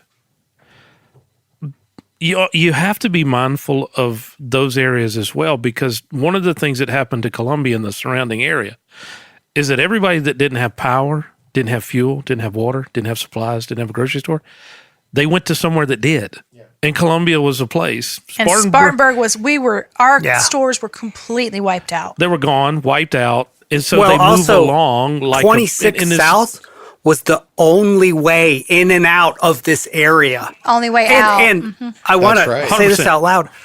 The area affected in this disaster is the size of a middling European nation, right? Like, people don't think about that. It's the size of many countries. I mean, again, so the people have to get food somewhere, so then we would have to go a little farther out than normal. Well, I mean, one, we're trying to prep as well, and then on top of that, you if you're not paying attention, you start to go out and then you try to get things, and you exacerbate the issue because now you're buying up and it's doubling down, and the people that are affected. And it's the best mindful way to think of it. They're like a locust field that's moving through, trying to get what they can to take home. Right. And then when I went out, and I have the ability through my company to look at our stations and start looking at fuel supplies at stores, and then I start noticing that one, I have to work. Just like at least for my job, I was still working. But then for the same thing, for when I go from an area, if you're coming into that area, you have to be like a prepper in the same way, because you can't get supplies when you're there. So whatever you go in there with, you need to have everything with you in order to get out. So you have to range yourself. And it's like one of the things I had to call my boss and say, hey, I said, we got to be mindful that if we're out riding around, a lot of our stores are low on fuel. Mm-hmm. I've looked at a bunch of them, and they didn't have much. And to piggyback on that, where I live in Spartanburg, about 3.5 miles is where they fill those tanker trucks up with fuel. Yeah, and it was without power for days. For 5 days. Yep. That's why there was no gas, because those tanker trucks could not come in and fill up and go back out and go where it was needed, because they had no way to get power. They had no way to pump it. They had no way to do any of it. So they're just tanker trucks sitting. Yep. That central area feeds Charlotte. It feeds that area and feeds Charlotte fuel. So everything comes out of Greenville, Spartan towards that way. We, as for Columbia, get everything out of Augusta. And Augusta it was out of power. Had nothing. So you not only are, I don't think people outside of the mountains understood, we didn't have power either. We didn't have fuel. Augusta got hit real bad. You don't think it did, but it did. It had no fuel to power to power the fuel to fill the trucks to get it back to where people needed fuel for their generators. Yeah. And we it's didn't real know. desperate. No, we couldn't You get any can't kind get of any- outside information to know what was happening. How many people are going to now have weather radios that they That's can the get one some main kind of thing outside that signal? I did not have was 90 a weather 90 radio. 98.9 out of Greenville was a lifesaver for many people because the way they broadcast into the mountains. And so people who had weather radios or ham radios or whatever could actually, some phones have radio where you can get an FM radio on your phone. Even without a signal, you can pick up an antenna, and they were able to hear what was going on through that. And they were calling in. I live in Black Mountain. I live in Fairview. We were hearing stories from people who could get their ham radios, their CB radios, truck drivers, all kinds of people who were like, y'all should see this place. We need help. And they were calling out for help. Yeah. And that's when, it was immediate. Yeah. It was immediate. The United Cajun Navy was in here that day. Yeah. They had staged up from the hurricane in Florida. They had followed it up, and they were just staging, waiting to come in and do all their rescues. And helicopters, people with helicopters. I didn't know that many people owned helicopters. I know. But just these small, tiny little helicopters. Dude, that they were were just showing- dumping- we could see them everywhere. They were dumping became water. a problem because air traffic control. I heard. Yes. It did. They were down, Was and down. even when they were up, people weren't reporting, and they couldn't handle the load they were getting.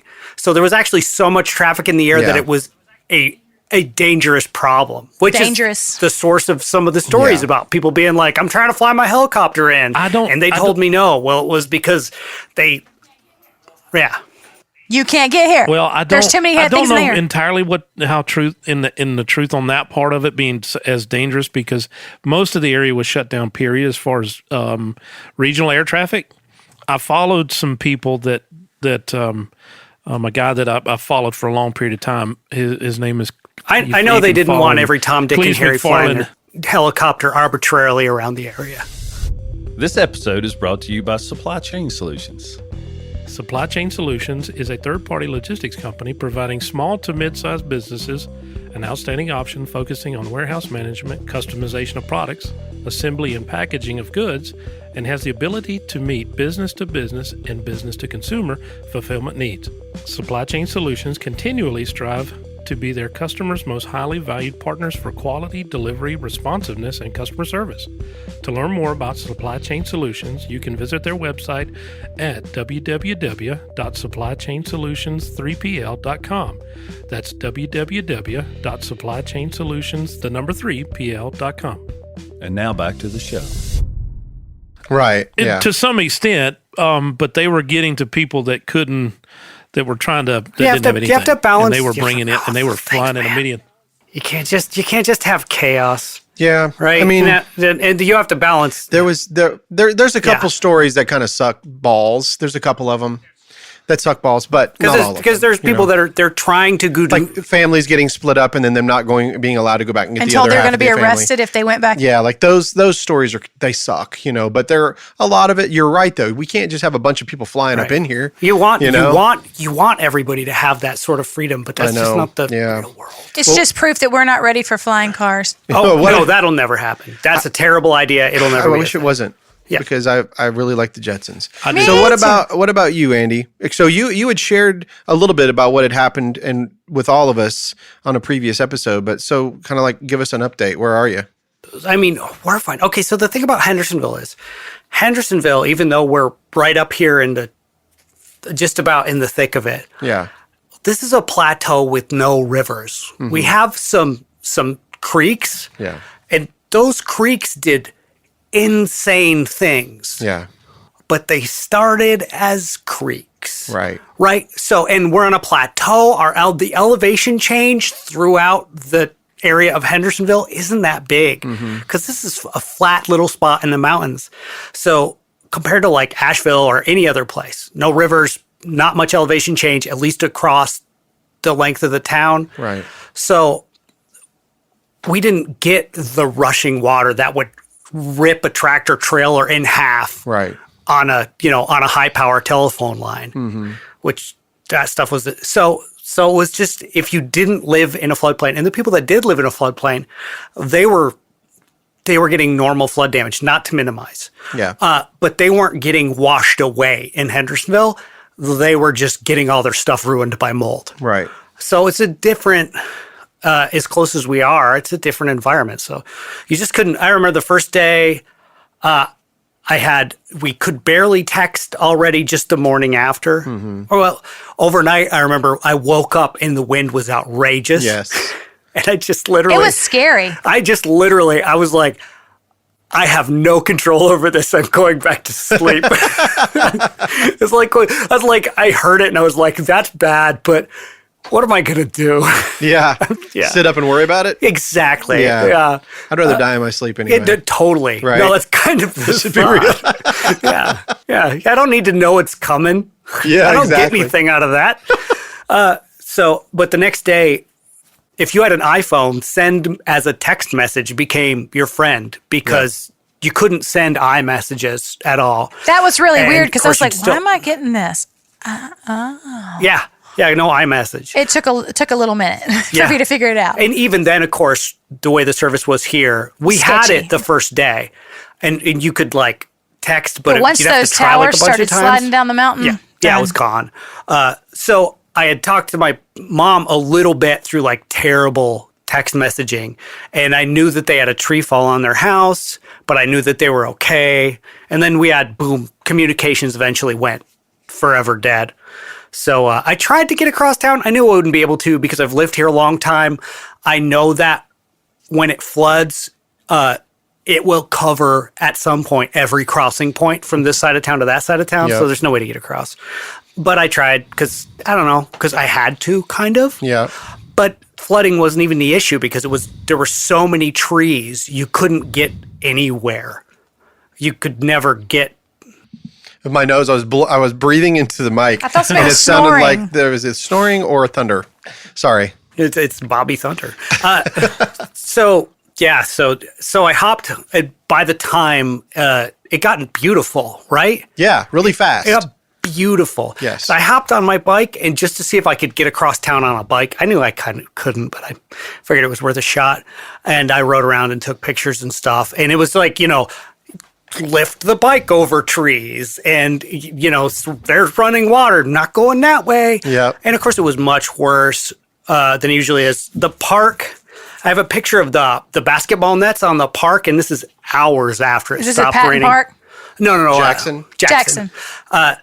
Hours after it stopped raining, it's like you can see the hoops, but there's just like a couple feet under the hoops. Yeah. That Which you can that place see. always floods, but it was really bad. Right. Well, Papa's and Beer had it up to the ceiling, up to the Yeah, roof, It did. and that hardly ever flooded. I know. Yeah. Well, it was like everywhere that floods was flooded 10 feet more than I've ever seen it. Yeah. It was exceptionally more. And then it was eventually, like in a day or so, I was able to get across town on the bike. Still couldn't get across town in a car. And so I started going to my parents' house to help them out. Their living room was and is still smashed, like literally an oak tree. It's like Probably 6 foot diameter. Maybe? not quite. It's a little bit less than if I hold my arms all the way out. It's probably like that 60 big inches. around. Huge. Yeah. They have a brick house that just smashed the front corner of their house off, which it's all piled in their living room. They had some neighbors that had this giant tarp, and everybody showed up and put the tarp over the biggest hole. And eventually I came out later and put tarps over some smaller stuff, but their neighbors were there first because I couldn't get there, and they did a great job, which the thing everyone will tell you, people showed up. Yes. Every neighborhood. Everybody worked showed together. up. That's right. Yep. Everybody. It was so, I love it. Me too. I No love that so differences. much. It gave me so much hope in my heart, where I had been wondering, would people do? I mean, To me, it felt like, and you remember this because we're all old enough in this room, 9/12/2001, where everybody was going out and give blood, and you would see people in the street and you'd say, how are you doing? Did you know anybody who was lost in 9/11? you were helping one another, even though it wasn't quite like this. But that's sort of the feeling I got when I was seeing people help each other in their own neighborhoods. But it goes to the point. We need to know who our neighbors are, because if something happens and you can't get to your parents, at least in your mind, they have good neighbors who are going to help them until I can get there. And they would be glad to know that you had 4 generators and people helping you, and they don't have to worry about you. Even parents worry about their adult children too. Yeah. So, we have to know who our neighbors are. I love that so much. And I'm really an optimist about people in a lot of ways. I really do. I believe in the essential goodness of people. Obviously with exception, but of course, all right, on Anne average. I really do. But it's nice to have it confirmed. Very nice. So my very first political speech I gave last Monday, and I changed up what I was going to say, and I said what I saw go on in Henderson, or in Western North Carolina, and in Spartanburg, South Carolina, and Pickens and Greenwood gives me hope, and that's what we need to cling to. What can we do to help our fellow traveler on this earth? I would say brother and sister, but our fellow traveler on this earth. We're all here together. Y'all are all in this together. And people were giving the very last of their things to people, and so, Tiziana doing that self-sacrificial thing where she's so stressed out trying to be a mom to 2 kids, but she's still giving food out of her garage and supplies out of her garage. Like cooking, just all of that stuff.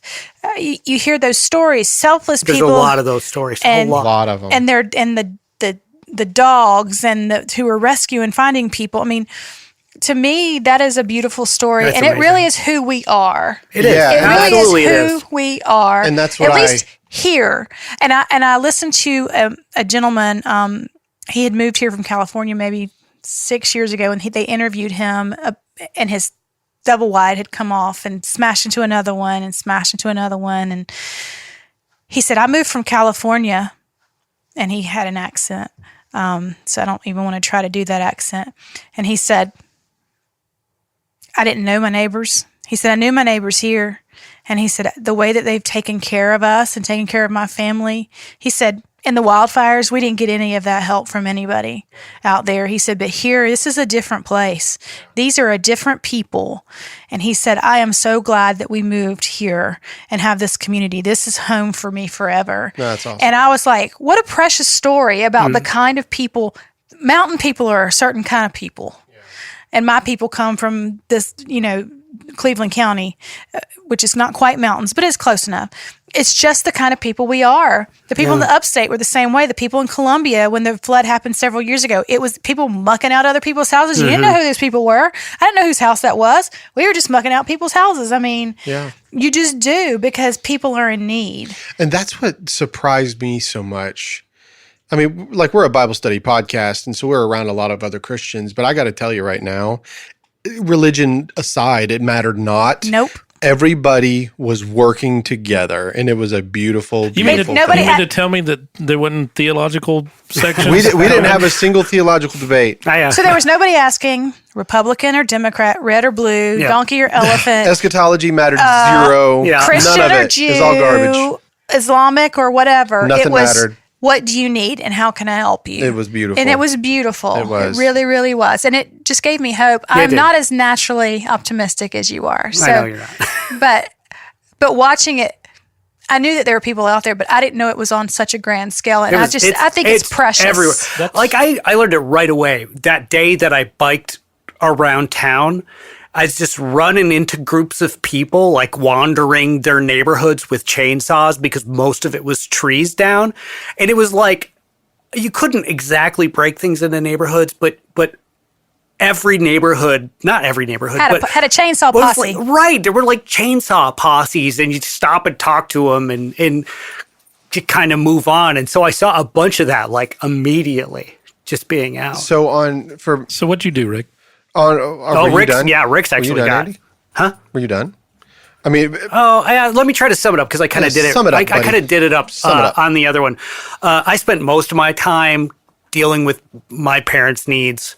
So, and biking back and forth across town. Their car was also crushed. I gave them my car, so all I had was my bike. That's fine. I loved being forced to bike everywhere. I'm not going to lie. That was a plus to me because the weather was beautiful, and I need the exercise. I need the exercise. So mostly I just got up and I puttered here until I got on a bike and rode over to my parents' house and whatever over there for half the day, and then kind of come back. And that's kind of roundly the schedule I kept. We lost power for 9 days. All of our food, we did the same thing everybody else did, just kind of like grilling. I grilled a leg of lamb. Oh, wow. It was the best leg of lamb I've ever made. There you go. It was, so a lot of stuff like everybody else had, where you're just like, and we had water, and it was a boil advisory at first, but just like, this place, I have 2 patio heaters and a grill, and I always keep an extra, so that's 80 pounds of propane right there. And the camper over there has got 2 30-pound tanks. Camper battery was dead, so there was no power there either. Did you possibly use the little solo stove that I got you for your birthday? I didn't, No. because all we did was Grill. Grill. I was hoping you actually sat outside and used the smokeless solo stuff. Well, I didn't burn any of that stuff that came down until like 2 days ago. I finally burned all the yard trash. And I had this like little camp stove, and my parents didn't have anything. As a matter of fact, I show up at my parents' house first day and go in the garage for something. Hissing sound, smells like propane. They get a giant leak, so they get a grill. It's leaking like mad, so their entire garage is full of propane. Oh, boy. Yeah, I'm like, please don't blow yourself up. So they didn't have a grill, but I had this little butane stove and a bunch of butane, which was great. So I brought that over, and I still had my grill, so I could still cook, and now they had heat. And, of course, eventually, when the stuff was running, I gave them my car so they could charge things. Yeah. Oh, that was one of the things I liked. I hate it, but there's so many things about this that I liked. Yeah. Main Street kept power because most of the lines up there are buried. And the first day I got out, you went by Main Street, and it was like everybody's out there just like chilling because they run out there, hang out for a while, and charge their stuff. So it was just like, boom, the sort of like downtown central thing you wish that existed anymore. And I feel like it did, even as late as like the early 2000s. Yeah. That there was kind of like that third place thing. So everybody showed up down there, and the Children's Museum had the Starlinks, and they were just letting anybody use that. And so that place was always slammed, and there's this one coffee shop that's like pretty convenient to hear, and they had internet on and off. And so it was just like, so you had a place to go where you were forced to be around everybody.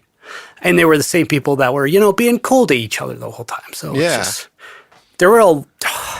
so terrible to say that because I know so many people died and they lost absolutely everything. And it's like such a weird being torn about the positives of that experience. Yes. I know what you mean. It's okay to feel all of those things. Yeah. And the survivor guilt, because I have people that I know that passed away. And so it's brutal. It's brutal. So that was mostly it. Yeah, just dealing with my parents riding bike across. Yeah. That's mostly. But not having to sit at a desk and record all day, so you have to get outside and get some breath of fresh air in your hometown. A mini vacation, and I'm still I'm fine. Yeah, but stuff's still down because so much of the people I work for come from Asheville and stuff. And I am just like, I am not mad. Yeah. I am not mad about it one minute. I know. Just to have, because I've been working so hard for like the last 3 or 5 years. I don't even know. Could be 30. I know you're like 70, 80-hour weeks, So, so I'm into that. Anyway, we were well positioned at my house. It was fine here. Yeah. Awesome. On that Thursday night before the storm, we already had all that rain, and I have I'm an employer and I have 40 employees, and we have a night shift, and I was really concerned about them working that night shift. And our HR manager came to us and was like, what are we going to do? A lot of the local area businesses are closing, and in those kind of situations, I've always wrestled with it because I remember being, a father of children and having to work all kinds of jobs just to make ends meet. And what's it going to like to be forced? I was told to go home and not be able to work and knew I wasn't going to get paid in my youth, and I hated it. And so I'm like wrestling with that as an employer. And I'm like, okay, guys, here's what I'm going to tell you. I want you all to leave by midnight because I know the heavy rain hits at 2. That'll give you a chance to get home. But there is some flooding now. If you don't want to work, go home now and be safe. If you want to work, you have to leave at midnight. And the only thing is that I just want to make sure that you guys get home safe. But I don't know what's going to happen because, I really didn't know the gravity of the storm. I didn't know how bad it was going to be. But, these are a bunch of grown people. Make your own decisions. So that's happening. I kind of keep an eye on my phone. I usually go to bed like 7 o'clock at night, 8 o'clock at night, but I stayed up later. That's night? Yeah. It's still daylight sometimes, when I go to bed. But anyway, I got the text at 11:48 that our shop had lost power and our employees were leaving. And they locked up the place and they took off.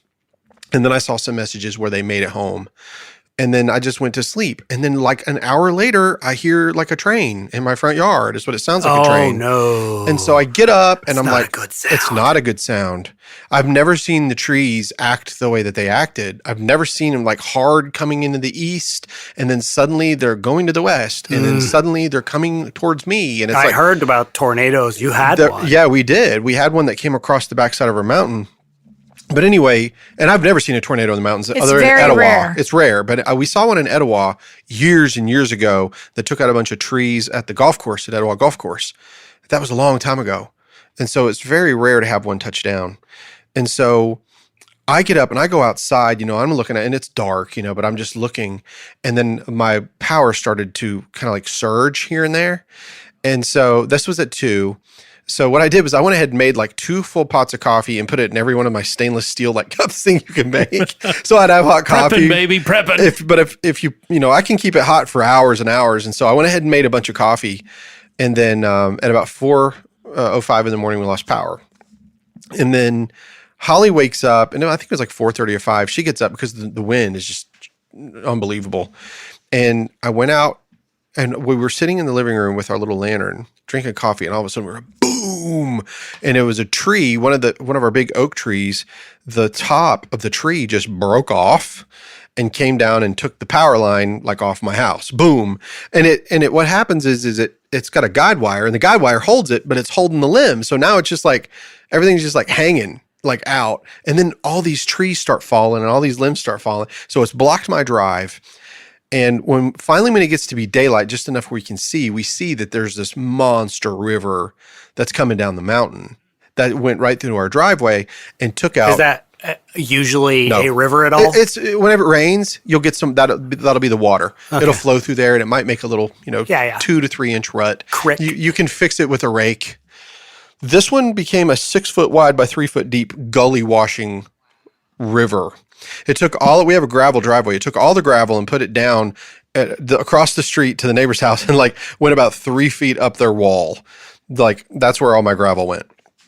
So anyway, all in all, you're like over there going, I'll take that I'll back. take that one. I'll take that. That belongs to me. So anyway. Do you recognize this rock? I think this one's mine. This was probably mine. Sorry. No, but so we have a generator and we have one of those external plugs that you can hook a camper up to on our home. It's just a 50 amp breaker. I got one of those now too. Yep. And so what I do is we just take a generator and we backfeed it. We shut off the main line to the house and then we backfeed it into our panel so that we can generate, power for the whole house. But we don't, not all of it. We just select certain things. You only have 50 amps coming in. It's an 80 amp generator, but you're going through a 50 amp breaker. You can kind of get away with it. It surges it a little bit. It's usually when things cut on and off at the same time. Yeah, where it's a problem. That's interesting. I never would have thought about, because we have one over there for the camper. Yeah. And I never would have thought about that. You could backfeed a panel. You backfeed a panel. If you've got that plug, all you need is a generator with the plug to plug back into that, and you can run the panel in your house. I'll show you how. It's really easy. Amazing. You just have to turn off the main line because you can kill the lineman out there. They also sell there's an interlock kit that you can put on your panel cover. Yeah. That will, in order for that breaker to be on to run the generator, you got to cut the main off, and you got to slide it over so it blocks one and opens up the other. That's right. So nobody can trickly mess Mine around doesn't with do it. that. But I didn't want to generate 50 amps on the line for a lineman to touch. And No, die. sure. It's- you yeah, just external turn it feed. off. That's Yeah. easy enough. If you got to turn the generator on, Right. So the next thing that, my wife's parents live down the hill from us, and so we just wanted to check on them. I took all the coffee down. We just wanted to check on them. Everything was fine. Several trees had fallen down. We weren't going to get out of our driveway until we cut all the trees up and stuff. And fortunately, I have a tractor that I just got back home. It's been my dad's for 2 years Perfect almost. And so I was able to get out. And when I did, I saw Cherry and Rodney Lewis, and they were driving by. This was really funny. The night before when I went home, I took Cherry home. And she stopped, and her husband dips. Like I dip tobacco, and so does he. Well, I bought 2 rolls, and she bought him 1 can. And I said, you might want to get him another can. I mean, if it's going to storm, you maybe want a couple. And she was like, he can go out tomorrow. And I thought, Well, so we go out, and we're standing in the yard, and I see them drive up, and they're like, he's got his chainsaw, and he's cutting a tree. So he get out. I was like, where are you going? And he's like, I got to get to the store, man. I got some backer. I got to get some backer, man. And I was like, you do know this is like really crazy. But I wasn't aware of how crazy. Nobody really knew. No. Not for days. And so in the Hoopers Creek community, dude, like we lost our road. Like the road is gone. All right. So there was a culvert that was completely taken out. There was the bridges were taken out. We only had one way out, and it was on a place where the culvert had washed out, and there was pavement only. Just pavement, nothing underneath it. And people were driving their cars across the pavement. Terrifying. And over time, it starts to, go down and go down and go down. Finally, this neighbor, he just had enough, and he took his backhoe and just broke the pavement, which locked everybody in. Somebody was going to die. Yeah. Because it's like a 40-foot drop off. So we're all trapped. The only bridge we can to get out, we knew we couldn't go over Girton by Bearwall Mountain. That wasn't happening because it was obliterated. And so Cherry and Rodney never got out. So whenever I found out on Lindsay Loop Road where the greenhouse, do you remember the greenhouses over? I don't know if you remember that, Andy. There was the hidden plant farm. Yep. Gone.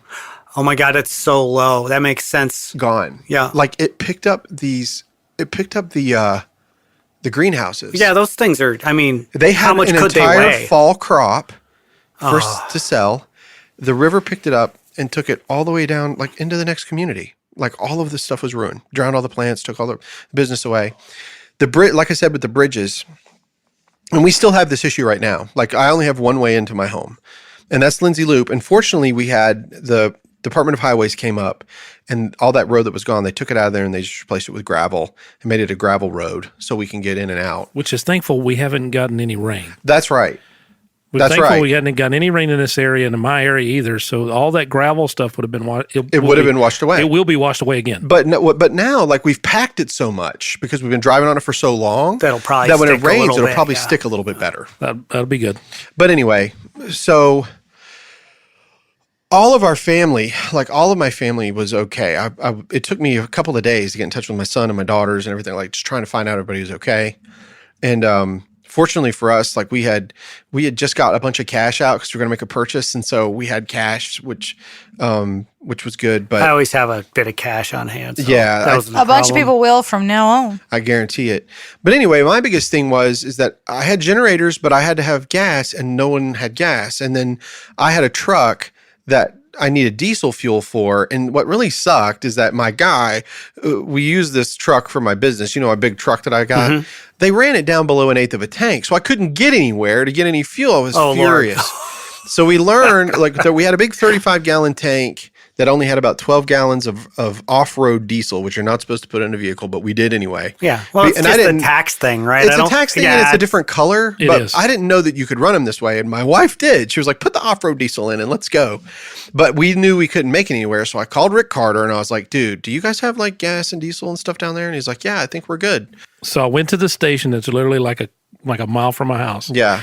Bought every bit of diesel they had that I could get. Yeah. And I ran it empty. You did. And you had there was 20 what did you bring me? 18 to 26 gallons, Yeah, something like about that. 17, 18 gallons. But we couldn't make it all the way to him, so he had to meet us in Prosperity, South Carolina. And that was the day I talked to you. We Yeah. actually got in touch with you, Sarita. And thankfully, at the time, I wasn't sure even if the station that we were going to had power, had fuel. I know. I was literally just coming to meet you to put fuel to in put fuel in my truck so I could go farther south. Yes. Because we had people like with babies that didn't have diapers and didn't have food. I cannot imagine Other some things- communities. Other things that I never thought of. There was a woman that was a next door neighbor that had all these horses, and she hadn't got her feed yet. So she didn't have feed for her horses. No hay. And it's like, what are we going to do One here? of the communities is, and the other part that you missed too, there was assisted living home. Oh, yeah. The generator was running out of fuel. Yes. They My didn't have sister-in-law never missed a day at her. She's an occupational therapist at a nursing home, and she never missed a day of work. She went in faithfully. Wow. I think That's the assisted living home survived it, but the generator, I don't know what happened, but the generator ran low on fuel. A lot of the oxygen tanks, there was like none. Well, I want you to know that there was a woman in our community, in Hoopers Creek community, that they ran, when you hear the gas generators at night, not all of these people are running them just because. They're running them because they need oxygen. They have, Yes. And medical. this one woman, Yeah. they ran out of gas, which stopped her oxygen, and she had a stroke, and she passed away Oh, no. because they couldn't get gas to her. Yeah, I wonder how many times I something don't like know. that happened. I don't know, 'cause but it's she was gotta a be lady that was just, and I knew the guy that was telling me the story. He knew her and very well, and they were all just heartbroken. But so anyway, Rick Carter meets us in Prosperity. We get the fuel in the truck. We make our way. He tells us where to go down in Columbia. He sits with the truck because I'm super nervous because I've got a bunch of gas and stuff in the back of my truck. I don't want anybody to steal it. You're in a situation Yeah. where Now Columbia doesn't have any gas at the Walmarts where we are, and I'm like, please watch the back of my truck. Yeah, you're gonna have We're to, going in to yeah. get all this food and get the stuff to take it back up to Hoopers Creek because we just have to. We bought a siphon. Yeah. To siphon the gas out of my mom's crushed car and put it in my car because I didn't. Right. I guess because I don't leave the property. Right. So gas is not like a thing in my head. Of course not. No. Yeah. So we siphoned out of So her crushed car. Rick sat with the car. We did all the shopping, and then we went back home. Which, thank you, Rick. That was a lifesaver. And we talked to Sarita, which was very heartwarming because it was finally reaching people and talking to people, and which was good. And then we got back up here, and for us, like we talked about with people, like people are great. Abs 100%, like religious, whatever, it doesn't matter. But what I wanted to say is that Hoopers Creek Baptist Church, where we used to go, they turned into like this force to be reckoned with. I'm not really sure, and even the pastor doesn't really know. I've talked to Philip many times, and he said that just out of nowhere, these trucks just started showing up at the church, like with pallets of water, diapers, adult diapers, feeding tubes, like shelf-stable milk. Then it started being clothes and just all kinds of things, right? And then it never ended, it just kept coming. And then, so all of us That in the happened community. at First Baptist Hendersonville Yeah. too, and they started shipping things out to places. So we became like a hub there, and Holly worked at the command center with the pastor. And what they started doing was we took all of our ATVs, like we've got like a Honda Pioneer, and there's people that have like 4-wheelers and motorcycles or whatever. And we went to all the places who couldn't get cut out. Like they had like 20 trees down, and they found their way. They got to these houses. They started taking orders of the things they needed, went back to the church, did pickups, took it back to them. And they did this for like a solid 2 weeks where they were just going out. And then they set up chainsaw posse crews like you were talking about. They were sending crews to people that couldn't get out. This dude shows up from Kansas. We don't know who he is. Yeah. He shows up. He's got this skid steer on the back of his truck, and he says, if you guys can keep diesel in it, I'll run this machine. And he cleaned like everybody's freaking drives. Wow. Like everybody up there. He got everybody out. And he's still here. Wow. He's living in a tent. Now they let him sleep in the fellowship hall when it got below freezing. But he's staying in a little tent on the church property, and he gets up every day without pay because he's not leaving until the job's done. And we're like, when's the job going to be done? He's like, when all these people can get to town. And there's still some people up on Black Mountain that are having difficulty. Some people still don't have power, by the way. Yeah, We were without power for 15 days. And I was fine because, and there's something that Holly said, and I'm going to end it here. Holly said, this is going to sound terrible, and it's exactly what you just said, Andy. She said, I know this sounds terrible, but I thrive in this. I'm happier in this because it's simpler, and I get to be around my people, and that means a lot to me. And I hadn't seen her that happy in a long, like really, really just enjoying everything. And I'm like, we're in like this catastrophe, and she is doing wonderful, you know, like, which was awesome. Which was Your great. objectives are clear. Yeah. And it was. the things you do obviously help. Yep. And we made several trips to Shelby and back. You know, of course, we were obliterating everybody else's supplies, but we were just getting supplies and bringing them back up just to keep things running and keep people going. I got to meet our neighbor, and you know, she had this insulin pump and she needed to charge it, so she'd come up and use our generator. And then the church got like 20 generators, and they gave her a generator to use. And I taught her daughter how to start a generator, you know, because it was a pull start. Yeah. And just getting to talk to people. And then there was this neighbor, their freezer, they didn't have any power. So they made massive amounts of meals and had a table set out that said dinner at 7. Huh. And people would drive up and they would give them the food to take home. Like, just, here you go. TZ was saying that, like, she saw Aldi in some places just giving away food. I tell know. you, that's one thing I didn't see here. Yeah. Yeah. But we got, Harris Teeter got flooded. Yeah. You wouldn't No have wanted any angle. of that food. Yeah, Harris Teeter got flooded. No Angles and nothing owned by Angles did that at all. No. Well, Black Mountain was even the ones that had no power and their food was going bad. I think that's part of what probably TZ was referring Yes, to. that's right. Because they no Angles was about to hand you Anything. their thawed ham. Yeah. It's just not going to happen. Well, you know that their distribution center was completely gone. obliterated. Yeah. And people were killed. Yeah, there was a dude that died in there. Oh, there was people in there. Yeah, he drowned in That place there. is so big. It is. It's a mile long, and But it was the all entire underwater. thing was underwater. Underwater. Oh, wow. Which is why they didn't get their links back up, because they had nowhere to link it to. Mm-hmm. So I know that they took a lot of heat, but I think that under the circumstances, they just did everything they could. And I want everybody to know that our Mark Meadows, our congressman, who took the place of Madison Cawthorn, is killer. Mark Meadows, you know what I'm talking about? I thought it was Chuck Edwards. Oh, my God. Chuck Edwards. Mark Meadows was with he Trump was and all that before- crap. he's Sorry. before. Chuck Edwards. I don't know what my brain Oh, did. it sounded so Chuck good. Edwards. Hey, cut that out. Chuck Edwards is great. He went to bat for all of our communities. He did. And he stuck his neck out. He was constantly in contact with the Biden administration. Like, get your asses down here. This is enough. He also was all over your governor, who was somewhere else doing something else. Yeah, like, he's taking a lot of heat. And what does he care? He's not And going I'm to be not even reelected. trying to get political. I'm just saying. Where this were dude, you? He, and if anybody doesn't know Chuck Edwards, he owned like 5 McDonald's in Hendersonville. He owns the McDonald's in Hendersonville on Four Seasons Boulevard. Like, he's that guy. Yeah, that one's not open yet. Nope. I mean, I'm sorry, the one at Spartanburg Highway is not open yet. Yeah. Chick-fil-A's back though. Boy, I saw the video of it underwater, and they're back up like a week later. I'm like, Man, you They can get are Sandy actually like chicken. 3 feet higher than that McDonald's, Yeah. though. Yeah. Right. You can get Sandy chicken. No problem. Beach Anyway. chicken. We call it beach chicken.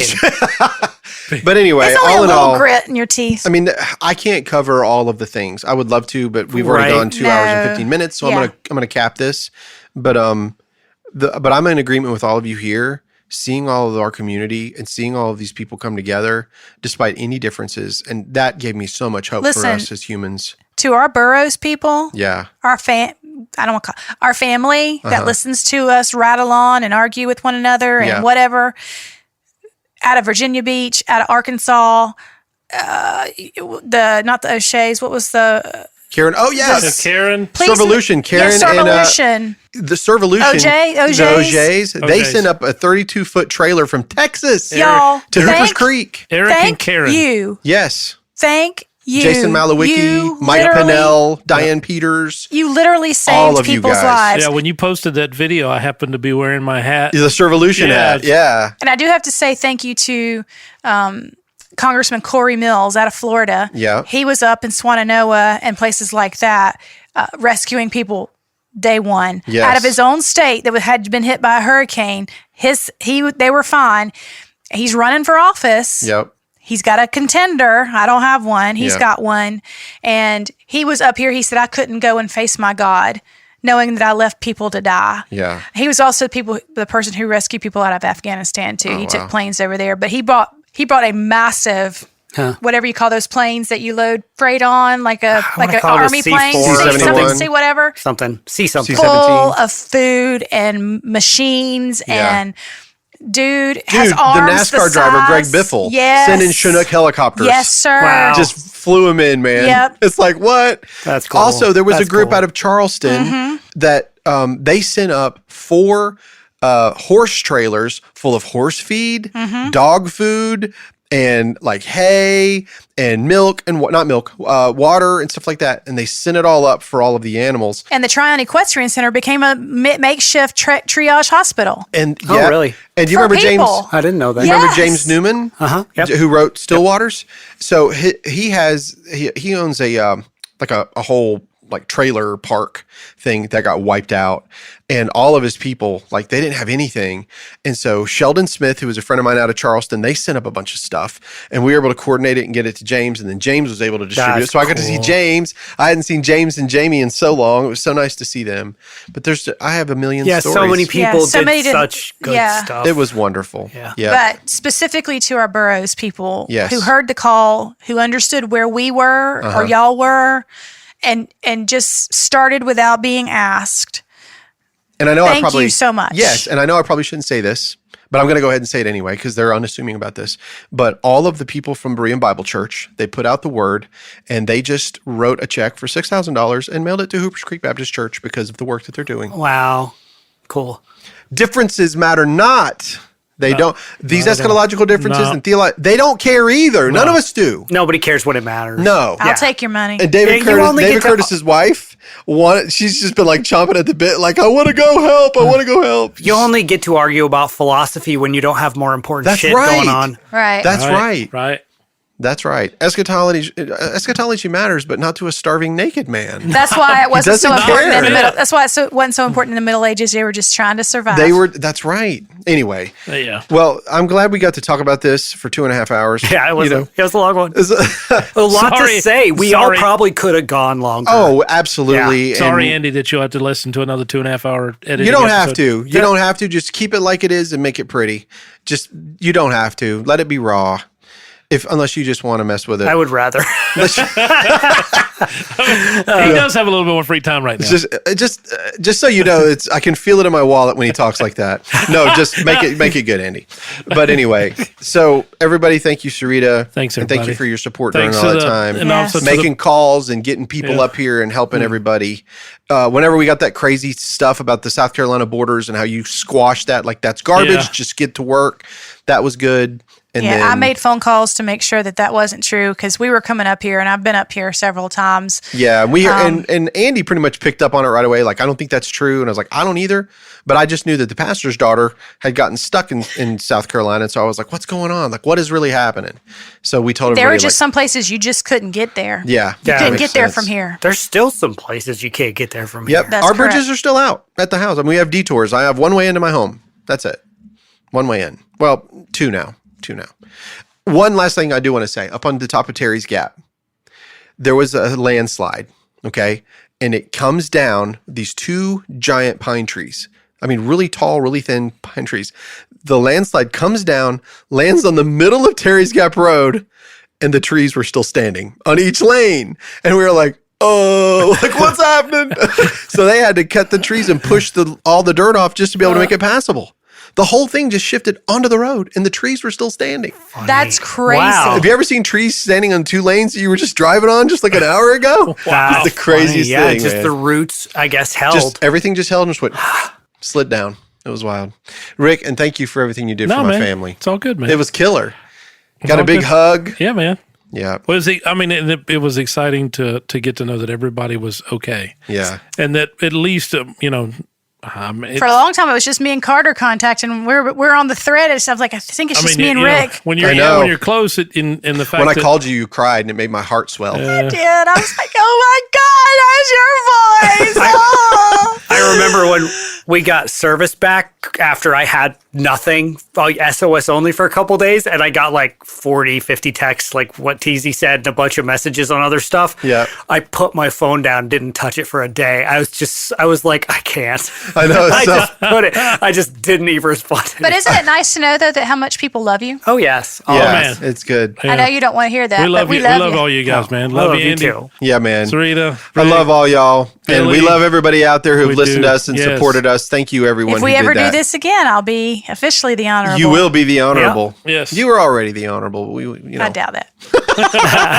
All right, guys. Well, thanks for listening, and we will talk to you guys again next time on the Burros of Berea. Peace out. Bye, y'all. Later.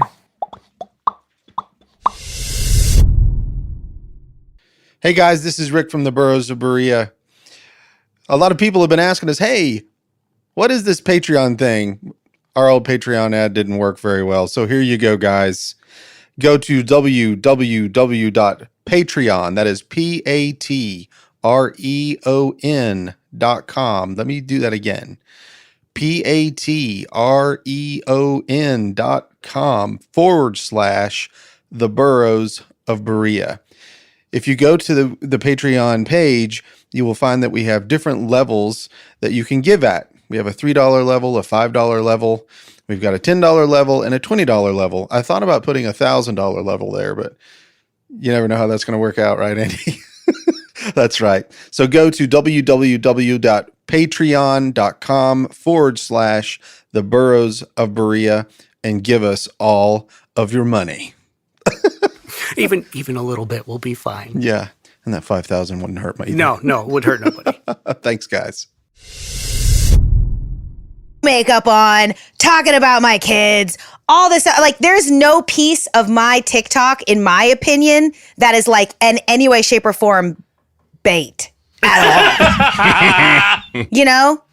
And I get all this like, You're still I'm getting lots looking of for views. hi, you're so beautiful. I'm looking for a sugar baby. I'll pay you $5,000 a month. Nothing sexual. Are you interested?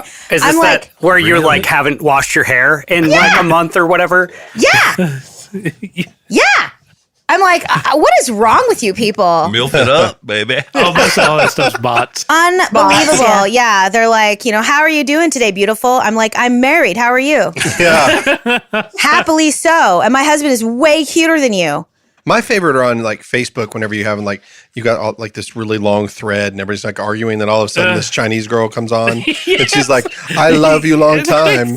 You want to be my friend? Yes, I get them so on mine sometimes. It's like, I'm proud to say that I get the high class catfishes. The call girls. Oh. They're always like Asians that work on the 77th floor of a building, like beautiful Asian women that work for some reason. Like that is apparently, I'm the target market for that particular catfish. I don't know why. Well, I'm just not a target for anybody except crazy people who think I'm going to run the country into the ground and threaten me. Give it a minute, Sarita.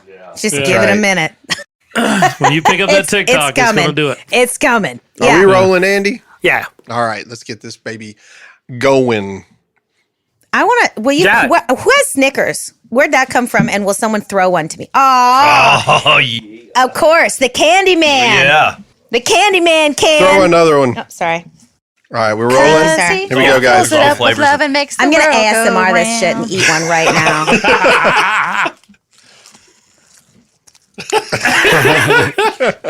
Poor Sarita's like, Like, what is that all about? Well, the ASMRs. Yeah, I know what they are. Yeah, well, they like the Chinese ladies that Like that, eating ramen. Well, the No, ones- that's mukbang. that's mukbang. Mukbang, That's that's mukbang. right. Okay. But it is an ASMR issue. What's bok choy?